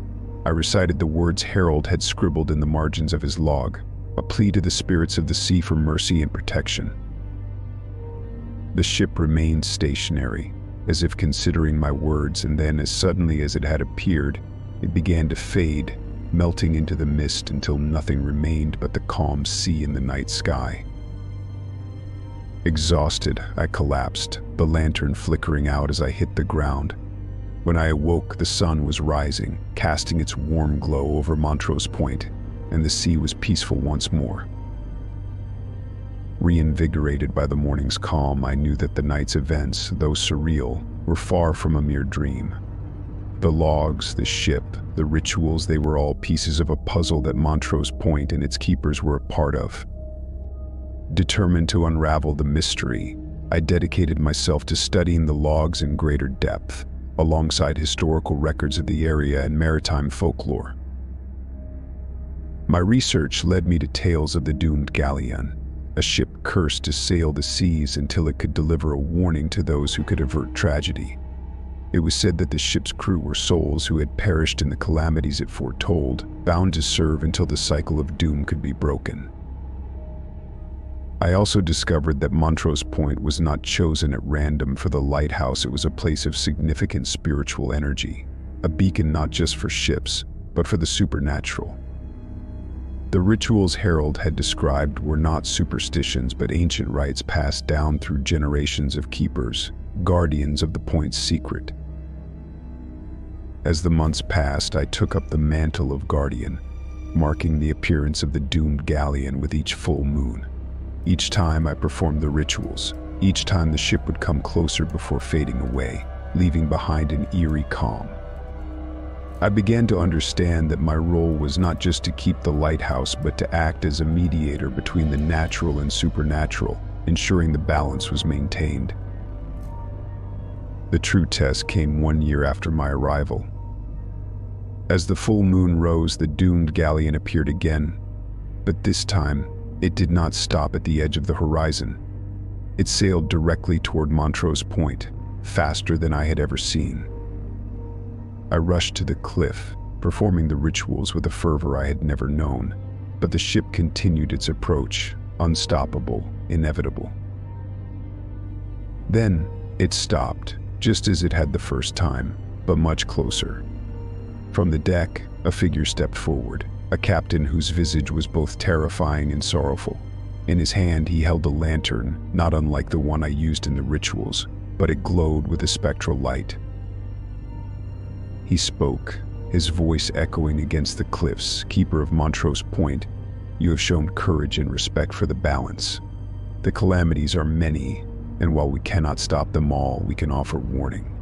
Heed our appearances, for when the galleon sets its course directly for the lighthouse, a disaster of great magnitude is upon the world.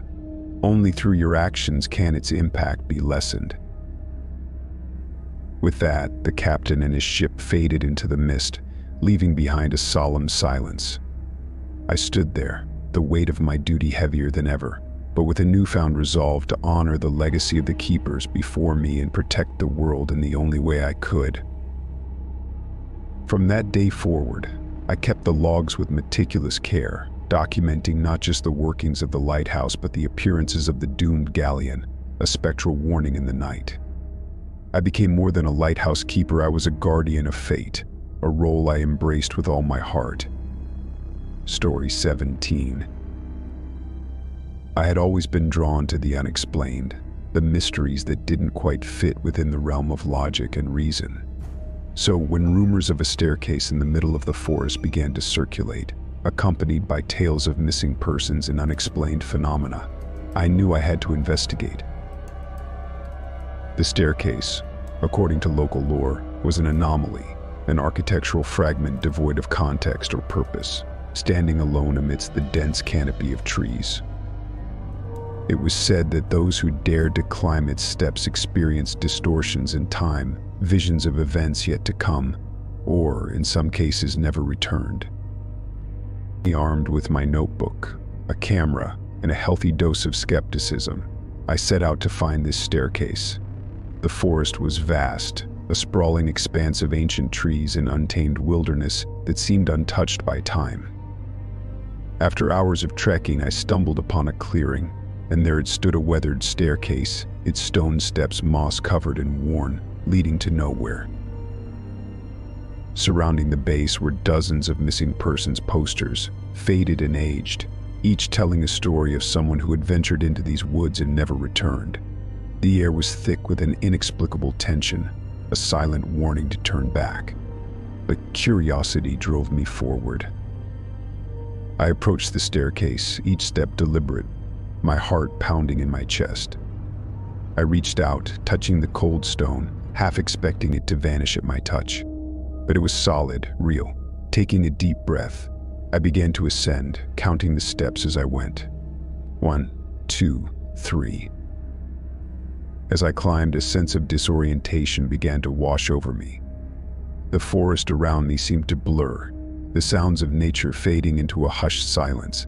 I pressed on, determined to reach the top. But with each step, the staircase seemed to extend, the top always just out of reach. Then, without warning, the world shifted. I found myself standing at the top of the staircase. The forest stretched out below me, bathed in the golden light of sunset. But something was wrong. The air was heavy, charged with an energy I couldn't explain. I took out my camera, snapping a picture of the view, when I noticed something in the periphery, a figure, standing at the edge of the clearing, watching me. I called out, but received no response. As I descended the stairs, the figure remained motionless, a sentinel observing my every move. Reaching the bottom, I approached cautiously, only to find that it wasn't a person at all, but another missing persons poster, this one much newer than the others. The face on the poster was familiar, too familiar. It was mine. Panic set in as I scanned the surrounding forest for any sign of escape. But the more I searched, the more I realized that the landscape had changed.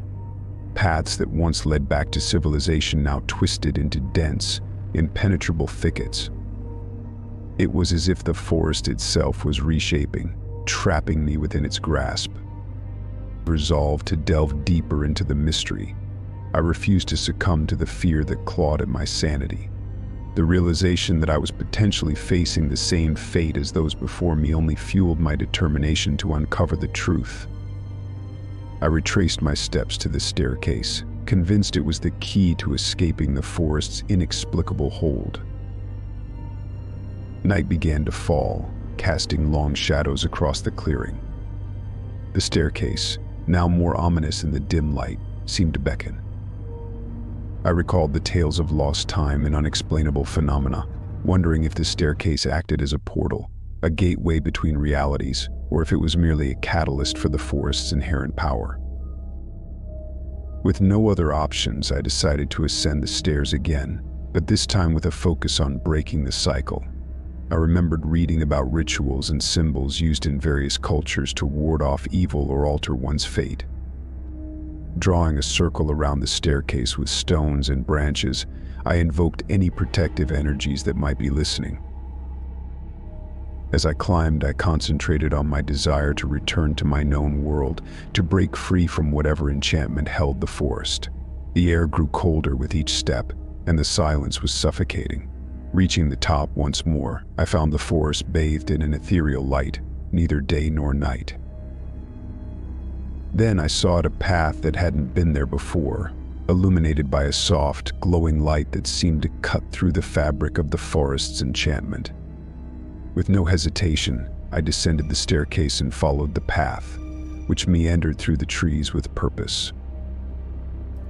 The further I walked, the more the oppressive energy of the forest began to wane, replaced by a sense of peace. Eventually, the path led me to the edge of the forest, where the familiar sights and sounds of the outside world greeted me. I had escaped, but not without a deep understanding that the staircase and the forest were guardians of a threshold, keepers of a balance between our world and something much older, much stranger.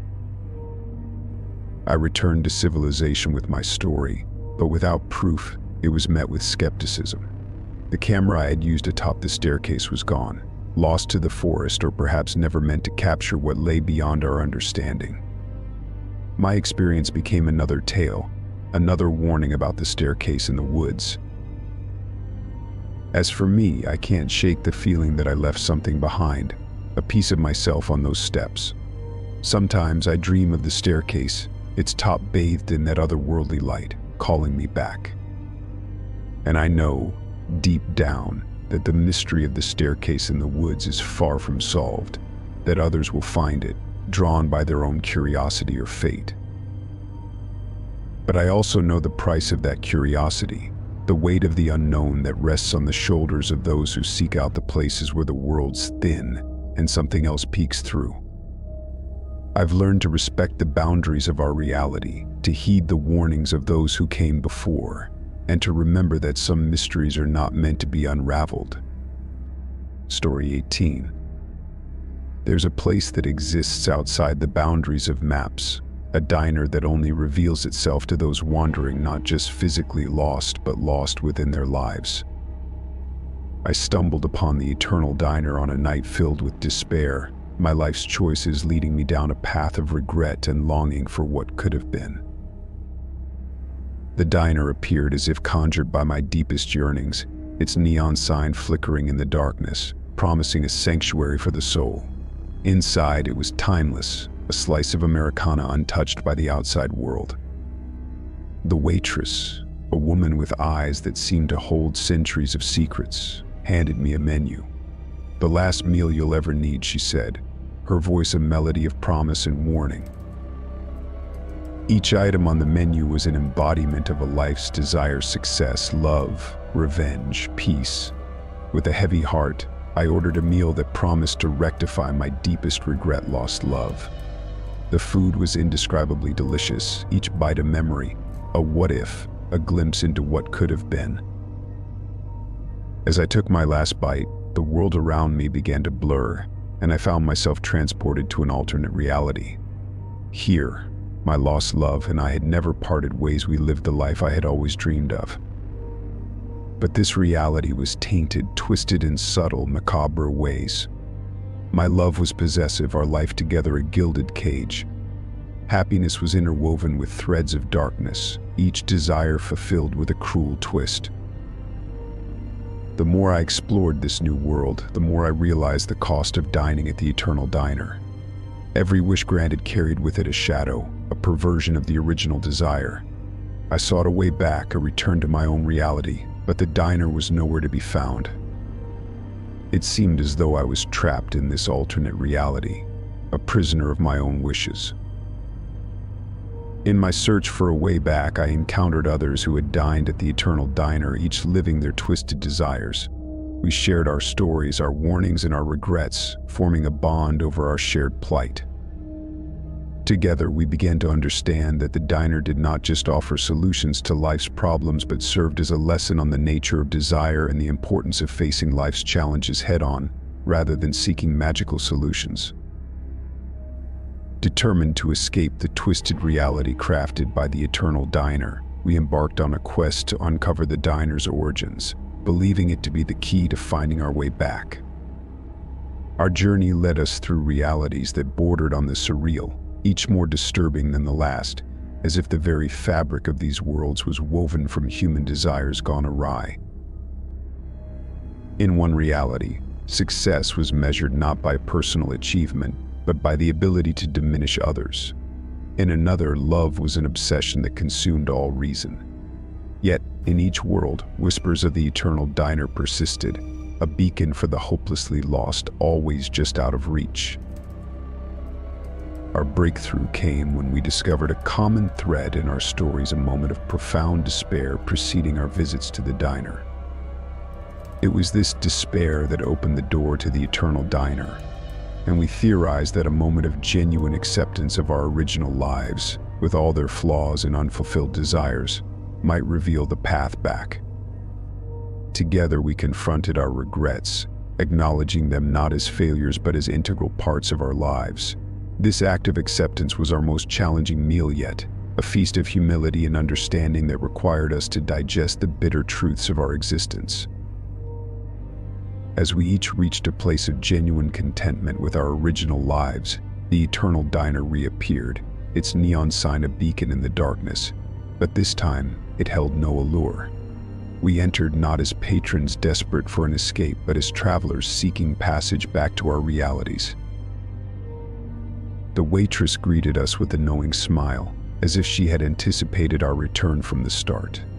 The diner serves those who wish to escape, she explained, but true escape comes not from running from your problems, but from facing them. With her words echoing in our minds, we left the eternal diner, each step away from it solidifying our return to our original realities. The transition was seamless, a gentle awakening from a dream, leaving us back in our lives but changed. The diner's lesson was clear: life's problems cannot be solved by escaping into fantasies. True resolution requires courage, acceptance, and the willingness to confront our deepest fears and desires. As for the eternal diner, it remains waiting in the shadows for the next lost soul. But for those of us who have dined there and returned, it serves as a reminder of the complexity of desire and the importance of embracing the life we have, with all its imperfections. Story 19. My life changed the day I found the ancient tome buried in the archives of a forgotten library. Its pages filled with tales of a curse, as old as time itself, the curse of the blackened heart. It was said to afflict those consumed by hatred and resentment, turning their hearts into blackened stones and condemning them to a life of torment and isolation, yet granting them unnaturally long life. My interest was personal. My own heart had begun to harden, the result of a betrayal that had left my soul scarred. Driven by a mix of fear and desperation, I embarked on a quest to find a cure, tracing the curse through history. My journey led me to the stories of those who had suffered under the curse, each account a mosaic of pain, betrayal, and a burning desire for redemption. The first was a knight from the medieval ages who sought vengeance against his brother for usurping his birthright. His heart blackened over years of bitter conflict, leaving him an immortal shadow, wandering the ruins of his former life. From him I learned the weight of carrying hatred through centuries. Then there was a woman from the 18th century, scorned by her lover and cast aside for another. Her heart turned black as she plotted her revenge, a plan that left her isolated in a world that moved on without her. Her story taught me the poison of dwelling on past wrongs. Each story, each era, revealed a pattern. The curse was not just a punishment but a reflection of the darkness within, a mirror to the depths of human resentment. Yet, within these tales I also found threads of hope, whispers of redemption for those who could overcome the darkness of their hearts. As I delved deeper into the curse's lore, I discovered ancient rituals and arcane knowledge lost to time, suggesting a way to reverse the curse. But the path was fraught with danger, requiring the afflicted to confront their darkest emotions and forgive those who had wronged them, a feat easier said than done. My search brought me to a remote village, shrouded in mist and secrets, rumored to be the resting place of a sage who had once broken the curse. It was here, in the heart of the village, that I came face to face with my own darkness, my own blackened heart. Embarking deeper into the essence of redemption and confrontation with one's darker self, the narrative unfolds further, exploring the delicate balance between forgiveness and the scars of past wounds. In the village, I encountered the descendants of the sage, guardians of the knowledge to break the curse of the blackened heart. They revealed that the key to lifting the curse lay not in spells or potions, but in the challenging act of true forgiveness and understanding the root of one's own bitterness. To break the curse, I was to undertake a ritual that would confront me with the embodiment of my resentment. On the night of the full moon, I stood at the edge of a sacred pool, its waters reflecting the starlit sky, a mirror to the soul. As I gazed into its depths, the water began to swirl, forming images of my betrayer, reviving the pain and anger I had harbored for so long. The ritual required me to dive into the pool, to physically confront my resentment in a realm where emotions manifested as tangible entities. The cold water enveloped me, and I found myself in a dark void, face to face with a shadowy figure that mirrored my deepest fears and hatred. The battle was not physical but emotional, a struggle to let go of the pain that had defined me. With each attempt to strike the figure, I only found myself weakened, realizing that the fight was feeding the curse, not defeating it. It was only when I dropped my defenses, acknowledging the hurt and accepting the past, that the figure began to dissolve, along with the darkness that had clutched my heart. Emerging from the pool, I felt a weight lift from my soul. My heart, once heavy with the curse, now beat with a lighter rhythm, freed from the chains of resentment. The path to healing was not immediate. Forgiveness is a journey, not a moment. But for the first time in what felt like an eternity, I saw a future where my heart was whole, not blackened by the past. The stories of those afflicted by the curse, once a warning, became a lesson, a testament to the power of the human heart to overcome darkness with light, hatred with love. My own story added another chapter to the time I had discovered, a beacon of hope for those who might find themselves lost in the shadow of their own hearts.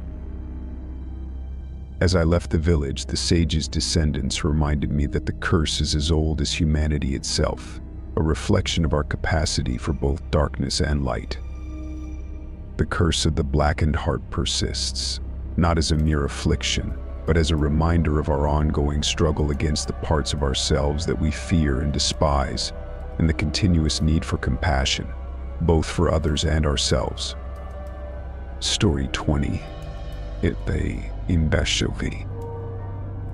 The day the signal was detected marked the dawn of a new era in human history. Originating from the depths of space, it was an anomaly that defied all known laws of physics and astronomy. A steady, repeating sequence that suggested an intelligent origin. I was part of the team at the International Space Observatory tasked with analyzing the signal, a blend of scientists, linguists, and cryptographers, all united by a common goal to decipher the message from the stars. As weeks turned into months, the signal became an obsession. It was unlike anything we had ever encountered, a complex series of pulses and patterns that eluded all attempts at decryption. But it was the dreams that truly unsettled us. Members of our team, myself included, began experiencing vivid, shared dreams of otherworldly landscapes and apocalyptic visions, all connected by a sense of impending cataclysm. These dreams, we soon realized, were not mere figments of our imagination but seemed to be linked to the signal itself. It was as if the message was not just reaching our instruments but our minds, weaving its way into our consciousness. Driven by a sense of urgency, we delved deeper into the signal, using every tool and theory at our disposal. It was during this frenetic search for answers that we made a breakthrough. The signal, we discovered, was not just a message but a warning, foretelling a cosmic event that threatened not just our planet but the very fabric of space-time. The dreams, it seemed, were a manifestation of this warning, a shared premonition of what was to come if we failed to act. The message spoke of a convergence, a moment when the barriers between dimensions would weaken, allowing a cataclysmic energy to seep into our universe. With the clock ticking, we raced to develop a plan to avert the disaster. It required a feat of science and engineering unlike any before, a way to harness the signal itself to reinforce the fabric of space-time. The world came together as never before, pooling resources, knowledge, and technology in a unified effort to confront the challenge head-on. As the day of the convergence approached, the dreams intensified, a nightly journey into a world on the brink. But amid the visions of destruction, there were also glimpses of hope, of a future saved by the courage and ingenuity of humanity. In the final hours before the convergence, the atmosphere was electric, charged with a mix of fear, anticipation, and hope. Our plan, dubbed Operation Starshield, was ambitious: a network of satellites equipped with technology designed to amplify the signal, creating a protective barrier around the planet. As the satellites took their positions, a sense of unity enveloped the world. People from every corner of the globe watched, waited, and hoped, their differences momentarily forgotten in the face of a common threat. The moment of convergence arrived with a silence that was almost deafening. The stars seemed to hold their breath, and then, with a burst of light that spanned the horizon, it began. The energy from the signal, now magnified 1,000-fold, wove an intricate lattice of light across the sky, a shield that shimmered with colors unseen by human eyes. The cataclysm, when it came, was a storm of energy that defied description, a maelstrom of cosmic forces that collided with the shield in a spectacle of light and sound. For a moment it seemed as though it would not hold, that the fabric of our reality would tear under the strain. But then, as quickly as it had begun, the storm abated, the energy dissipating harmlessly into the void. In the aftermath, the world was changed. The dream ceased, leaving behind a collective memory of what had been and what might have been. The signal, too, fell silent, its purpose fulfilled. We had averted the disaster foretold by the stars, but more than that, we had proven to ourselves and to the universe that when faced with the unknown, humanity could stand united. The signal from beyond became a symbol of hope, a reminder of the potential for greatness within each of us when we transcend our differences to confront the challenges of the cosmos together. As for me, I returned to my work with a new sense of purpose, forever changed by the knowledge that we are not alone in the universe, that across the vast expanse of space, there are others reaching out, seeking to connect, to warn, and perhaps to guide. Story 21. Bike. My first night on the job as a security guard at the Montrose Historical Museum was supposed to be straightforward. The museum, housed in an ancient building with a storied past, was rumored to be haunted, but I was a skeptic. Ghost stories were for tourists, I thought, not for someone who had spent years in the security business. But nothing in my experience had prepared me for the enigma of the museum's oldest exhibit, a centuries-old mummy named Ankefan. As part of my rounds, I passed by Ankefen's sarcophagus, a magnificent piece adorned with intricate hieroglyphics, supposedly cursing any who disturbed his eternal slumber. I chuckled to myself, dismissing the curse as nothing more than a clever gimmick to attract visitors. However, when I glanced at the CCTV monitor, I froze. Ankefen's position had changed. What was once a peaceful repose now seemed like a silent snarl, his hand positions altered to something almost inviting. Convincing myself it was a trick of the light or a lapse in my attention, I continued my patrol, only to find every pass by Ankefen's exhibit heightened my unease. The air grew colder, the shadows deeper, and the silence was punctuated by the subtle, inexplicable sounds of ancient whispers. With each shift, the museum's atmosphere thickened with an anticipation of something sinister lurking just beyond the veil of reality. Ankefen's exhibit became a focal point of my dread, his sarcophagus seeming to pulse with a malevolent energy.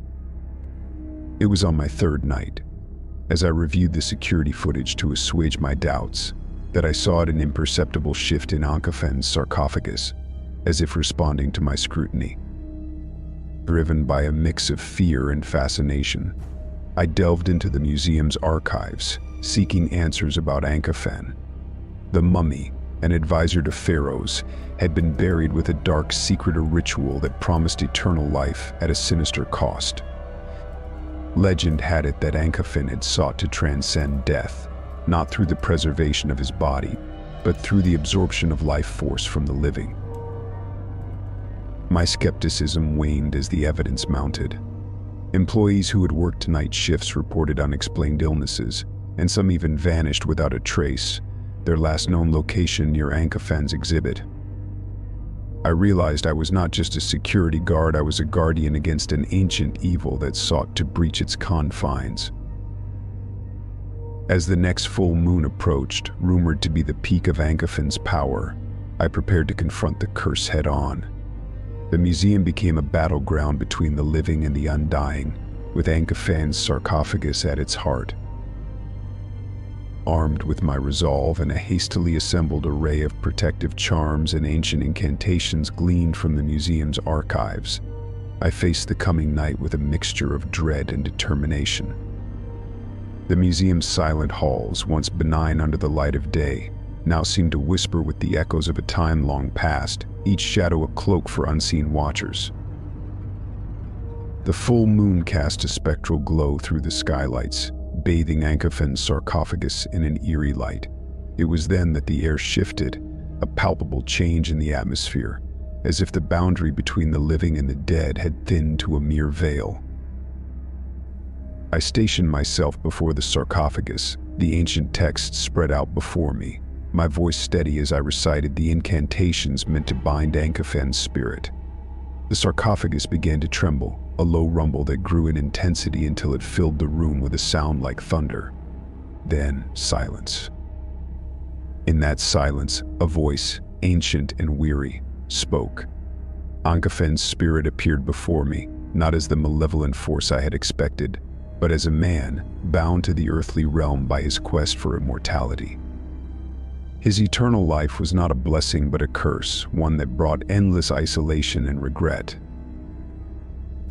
Ankofen revealed the true nature of his curse. It was not meant to grant eternal life, but to serve as a warning against the hubris of defying death. His spirit could only find rest if his tale served as a lesson to the living, a reminder of the natural order of life and death.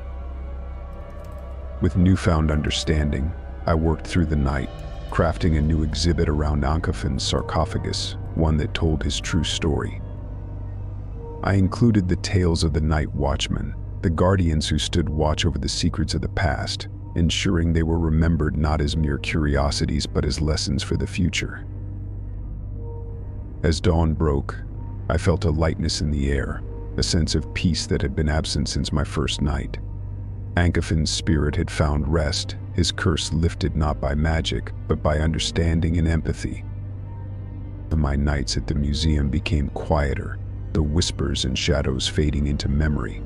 But I never forgot the lessons of Ankofen, the night watchman's dilemma that turned into a journey of discovery, uncovering the depths of human folly and the power of redemption.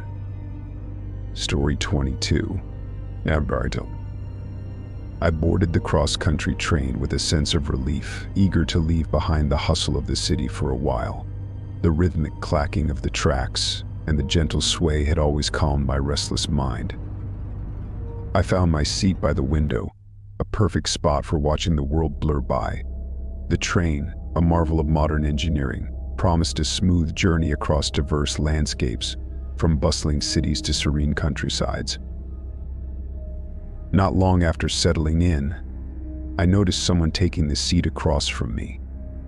He was a man of indistinct age, with a kind of timeless air about him. Dressed in clothes that seemed to belong to another era, he carried himself with an easy grace. He caught me staring and offered a warm smile, introducing himself as Julian. Julian was a storyteller, a wanderer with a treasure trove of tales from every corner of the globe.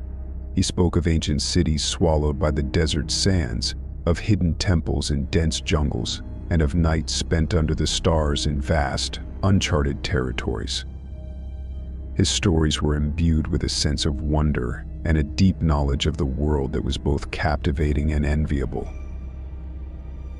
As the hours passed, Julian shared more about his life, his travels, and the people he'd met along the way. There was something about him that made you want to listen, to learn, and to understand the world through his eyes. Yet for all the stories he shared, he remained a mystery, revealing little about himself beyond his travels. Curiosity got the better of me one evening, and I asked one of the train attendants if they knew where Julian was headed. The attendant looked puzzled, scanning the passenger manifest before shaking his head. "There's no one by that name listed on this journey," he said, a frown creasing his brow. I was taken aback. How could that be? Julian had been my companion for days, sharing meals and stories with equal generosity. Yet, according to the train's official records, he didn't exist. I returned to my seat, questions swirling in my mind, but Julian was nowhere to be seen. That night, as I lay awake in my berth, Julian reappeared. His usual warmth was replaced by a solemnity I hadn't seen before. "Listen closely," he said, his voice barely above a whisper. "Not all journeys are measured by the distance traveled. Some are about the paths we choose and the legacies we leave behind. Beware the crossroads ahead. Not all who wander are lost, but some are never meant to be found." With that cryptic warning, he vanished. I blinked, half expecting him to reappear, but he was gone. The next morning I searched the train, asking passengers and crew alike, but no one had seen Julian or even recognized his description. The remainder of the journey felt surreal, Julian's absence like a void that the passing scenery couldn't fill. His warning echoed in my mind, a puzzle missing too many pieces to solve. I found myself poring over maps and train schedules, trying to decipher any hidden meaning in Julian's final words. But the more I searched for answers, the more questions arose. The train rolled into its final destination, and as I stepped off, the reality of the situation hit me. Julian, with his stories and warnings, had disappeared as mysteriously as he had appeared.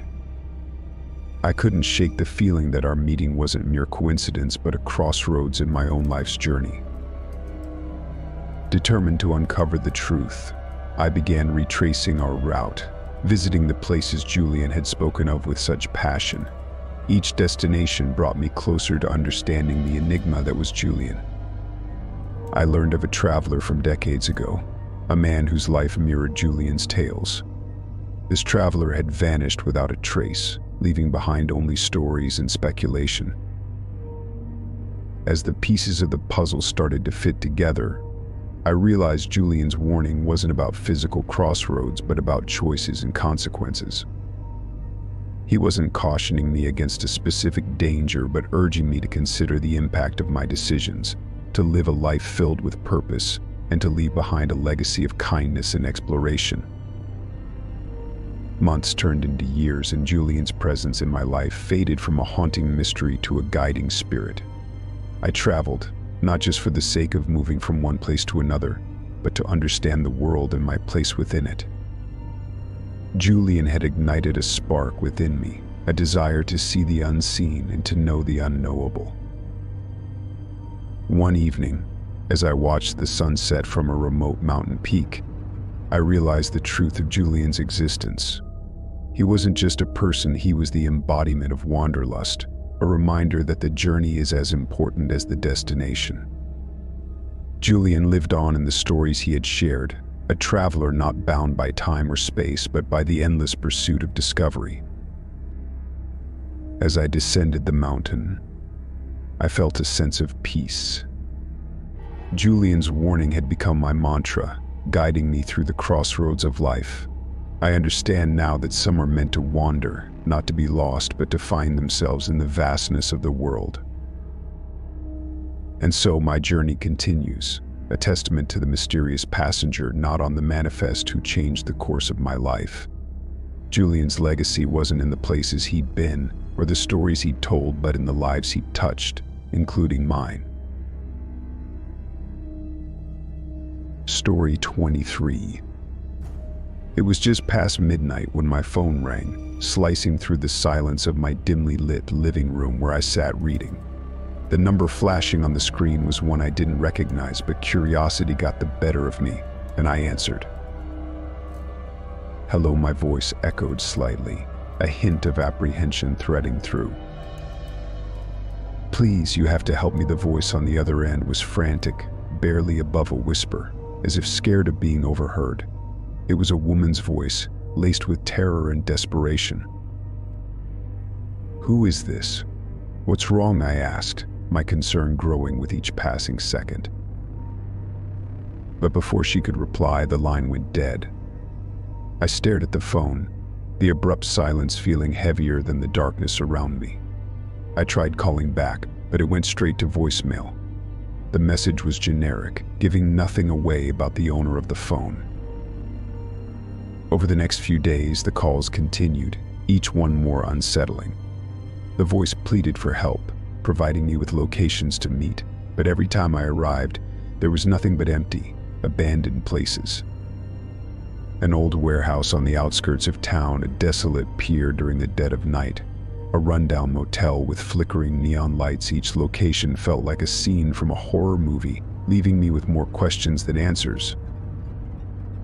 The calls started affecting me deeply, seeping into my thoughts during the day and haunting my dreams at night. I couldn't shake the feeling of being watched, of being followed. Shadows seemed to linger longer, and every creak and whisper of my house made my heart race.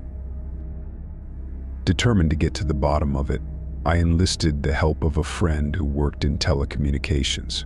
We traced the calls, but every lead took us to another dead-end, disconnected numbers, unregistered SIM cards, and even a phone booth in a town that had been abandoned for decades. As the calls became more frequent, the voice began revealing details about my past that no stranger could possibly know.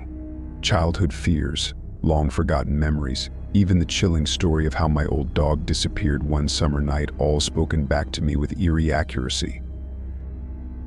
I felt myself spiraling, caught in a web of paranoia and fear.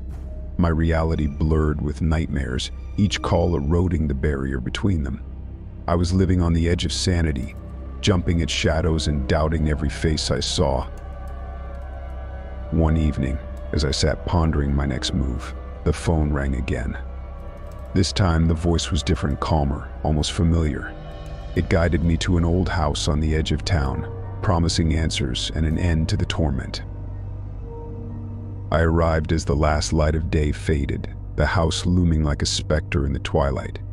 The door creaked open as I approached, a cold breeze inviting me inside. The air was thick with the scent of dust and old memories, each step forward a descent into the unknown. As I reached the heart of the house, the room lit up with the flicker of candles, revealing a table set with 2 chairs. In one sat a figure shrouded in darkness. My heart stopped as the figure leaned into the light, revealing a face I hadn't seen in years, my own sister, who had vanished without a trace when we were just children. The revelation hit me like a tidal wave, memories flooding back in a torrent of emotion. She spoke of a life spent in the shadows, of being taken that fateful night, and of a desperate search to find her way back to me.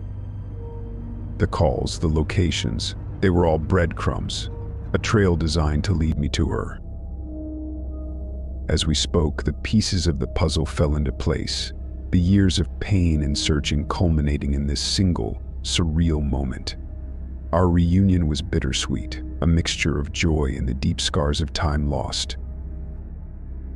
The night grew old as we shared stories, filling the gaps that the years had created. As dawn approached, we knew that the road ahead would be long and fraught with challenges, but for the first time in a long time, I felt a glimmer of hope. The unending phone call had finally reached its conclusion, not with the terror I had anticipated, but with a reunion that mended a broken past. As the sun rose, casting light on the shadows that had plagued me, I realized that sometimes the most terrifying journeys lead us back to where we belong. With the morning light washing over us, casting long shadows across the old wooden floor, my sister and I stepped outside, leaving the haunted confines of the house behind. The air was fresh, a stark contrast to the heavy atmosphere we had endured through the night. As we walked, she told me of her life after that night she was taken, a tale filled with twists and turns that seemed almost too bizarre to be true. She spoke of a shadowy organization that had orchestrated her disappearance, one that delved into the supernatural and the occult. It was a world hidden in plain sight, manipulating events and people from the shadows. She had been caught in their web, a pawn in their games, until she managed to escape. The phone calls, the cryptic messages, they were all part of her plan to expose them and reunite with me, her only remaining family. The realization that such darkness existed so close to the surface of our everyday lives was chilling. Yet, here we were, walking together, survivors of a nightmare that had tried to consume us both.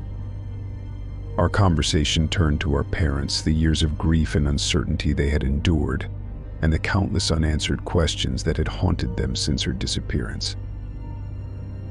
Determined to bring closure to our family, we decided to confront the organization and bring them to light. It was a daunting task, one that would require all the strength and courage we could muster. We spent days planning, gathering evidence, and reaching out to contacts my sister had made during her years in hiding. The confrontation was inevitable, a clash between the light of our determination and the darkness of their deeds. It happened on a stormy night, the kind that felt like a harbinger of change. With the help of a few trusted allies, we infiltrated their stronghold, a place where the air was thick with secrets and danger lurked around every corner. The battle was fierce, a chaotic symphony of wills clashing in the dark. But in the end, we emerged victorious, the organization's leaders captured and their operations exposed to the world. The aftermath was a whirlwind of media attention and police investigations, but through it all, our family stood strong, united by the ordeal we had overcome. The day we reunited with our parents was one of overwhelming emotion. Tears, laughter, and stories filled the air, healing the wounds that had been open for far too long. My sister's return was a miracle, a beacon of hope in a world that often seemed devoid of it. As life slowly returned to normal, or as normal as it could be after such an experience, I often found myself reflecting on the journey. The unending phone call had led me down a path I never expected, through darkness and into the light. It taught me about the strength of the human spirit, the bond of family, and the power of hope. In the end, the unending phone call was not just a connection between two siblings lost in the shadows. It was a call to action, a reminder that even in the face of overwhelming darkness, there is always a path back to the light. And sometimes the most terrifying experiences lead us to the most profound discoveries about ourselves and the world around us. Story 24. It all began the day I stumbled upon an antique shop nestled between the modern facades of the bustling city street. The shop was a relic of the past, its windows dusty, yet displaying an array of items that whispered tales of yesteryears. Among the cluttered collection of bygone treasures, a painting caught my eye. It was a portrait of a young woman, her gaze hauntingly serene, as if she harbored a secret known only to her.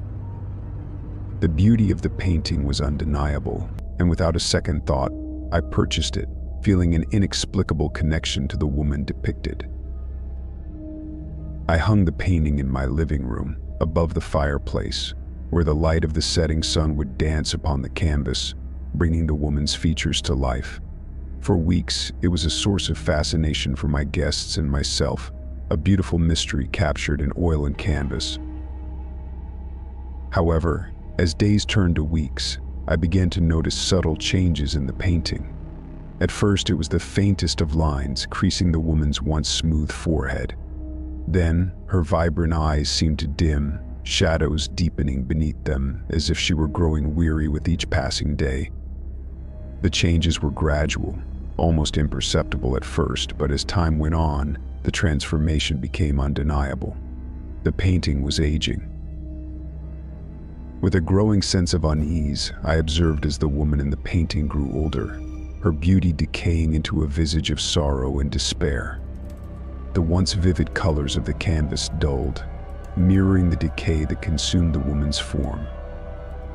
It was then that I realized the changes in the painting were not just confined to the canvas. My life, too, had begun to mirror the unsettling decay portrayed in the painting. Misfortune started to befall me, each event seemingly connected to the deteriorating state of the portrait. A flourishing relationship ended in heartbreak.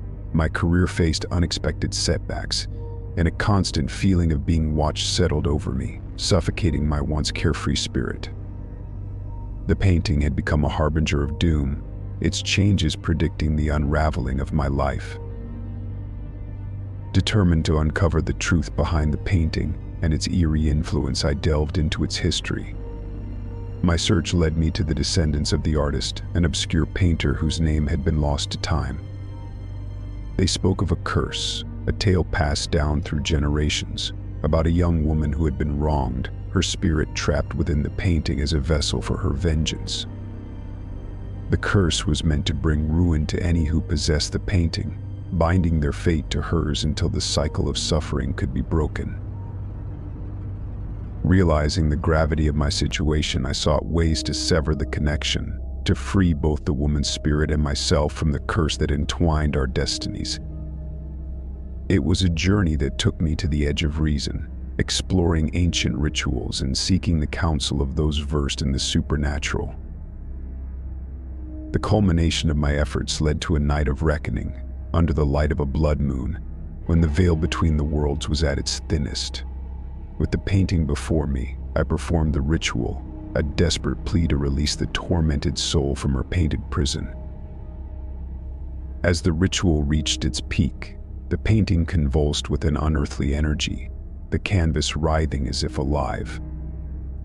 Then, in a burst of light, the image of the woman began to revert, her features renewing, the colors brightening until she once again resembled the young woman I had first been captivated by. As the light faded, so did the painting, until all that remained was a blank canvas. In the days that followed, the shadow that had loomed over my life began to lift. Fortunes improved and the feeling of being watched dissipated, leaving me with a sense of peace I had not felt since the painting entered my life. The painting that aged had been more than a curse, it was a lesson in the interconnectedness of fate and the power of redemption. Though the canvas now lay empty, the experience had left an indelible mark on my soul, a reminder of the mysteries that lie just beyond the veil of our understanding. With the curse lifted and the painting now a blank canvas, life gradually returned to normalcy. However, the profound impact of the events had irreversibly changed my outlook on the world around me. The empty canvas became a symbol of a new beginning, a testament to the resilience of the human spirit and the power of redemption. It hung in my living room, no longer a source of fear, but a reminder of the ordeal I had overcome. In the aftermath, I became fascinated with the supernatural, delving into studies and literature that I would have previously dismissed as mere fantasy. My experience had opened my eyes to the mysteries that lay hidden in the shadows of our reality, waiting to be uncovered. As months passed, I became a beacon for those who had experienced similar phenomena, sharing my story and offering support to those who found themselves entangled in the inexplicable. My home, once a place of solitude, became a meeting ground for discussions on the paranormal, a haven for those seeking understanding in a world that often refused to believe. But the true closure came one evening, as I sat by the fireplace, the blank canvas above it catching the flicker of the flames. A knock at the door broke the silence of the night, a sound that now carried a sense of anticipation rather than dread. Standing at my doorstep was a woman, her eyes reflecting a wisdom that seemed to stretch beyond her years. She introduced herself as a descendant of the young woman in the painting, the final piece of the puzzle in a story that had spanned generations. She spoke of her ancestors' life, a tale of love, betrayal, and a curse born from the depths of despair. Her visit was not just a search for answers, but a quest for peace, for both her family's legacy and the soul of the woman who had been trapped within the painting. Together, we sat and shared our stories, finding solace in the understanding that the past, no matter how dark, could be reconciled. It was a night of healing, of bonds formed across the chasm of time, anchored by the shared experience of the painting that aged. As she left, the woman turned to me, a smile gracing her lips. "Thank you," she said, "for setting her free." Her words were a balm to my soul, a final affirmation that the journey I had embarked upon, fraught with fear and uncertainty, had led to a resolution not just for me, but for all those touched by the painting's curse. The painting that aged had been a conduit for a story much larger than myself, a narrative woven through time, connecting the lives of strangers bound by fate. It taught me that behind every object, every artifact, lies a story waiting to be told, a history that holds the power to transform lives. In the end, the empty canvas remained, a silent guardian of the secrets it had once held, but the legacy of the painting lived on, a reminder of the unseen forces that shape our destinies and the enduring power of hope in the face of the unknown.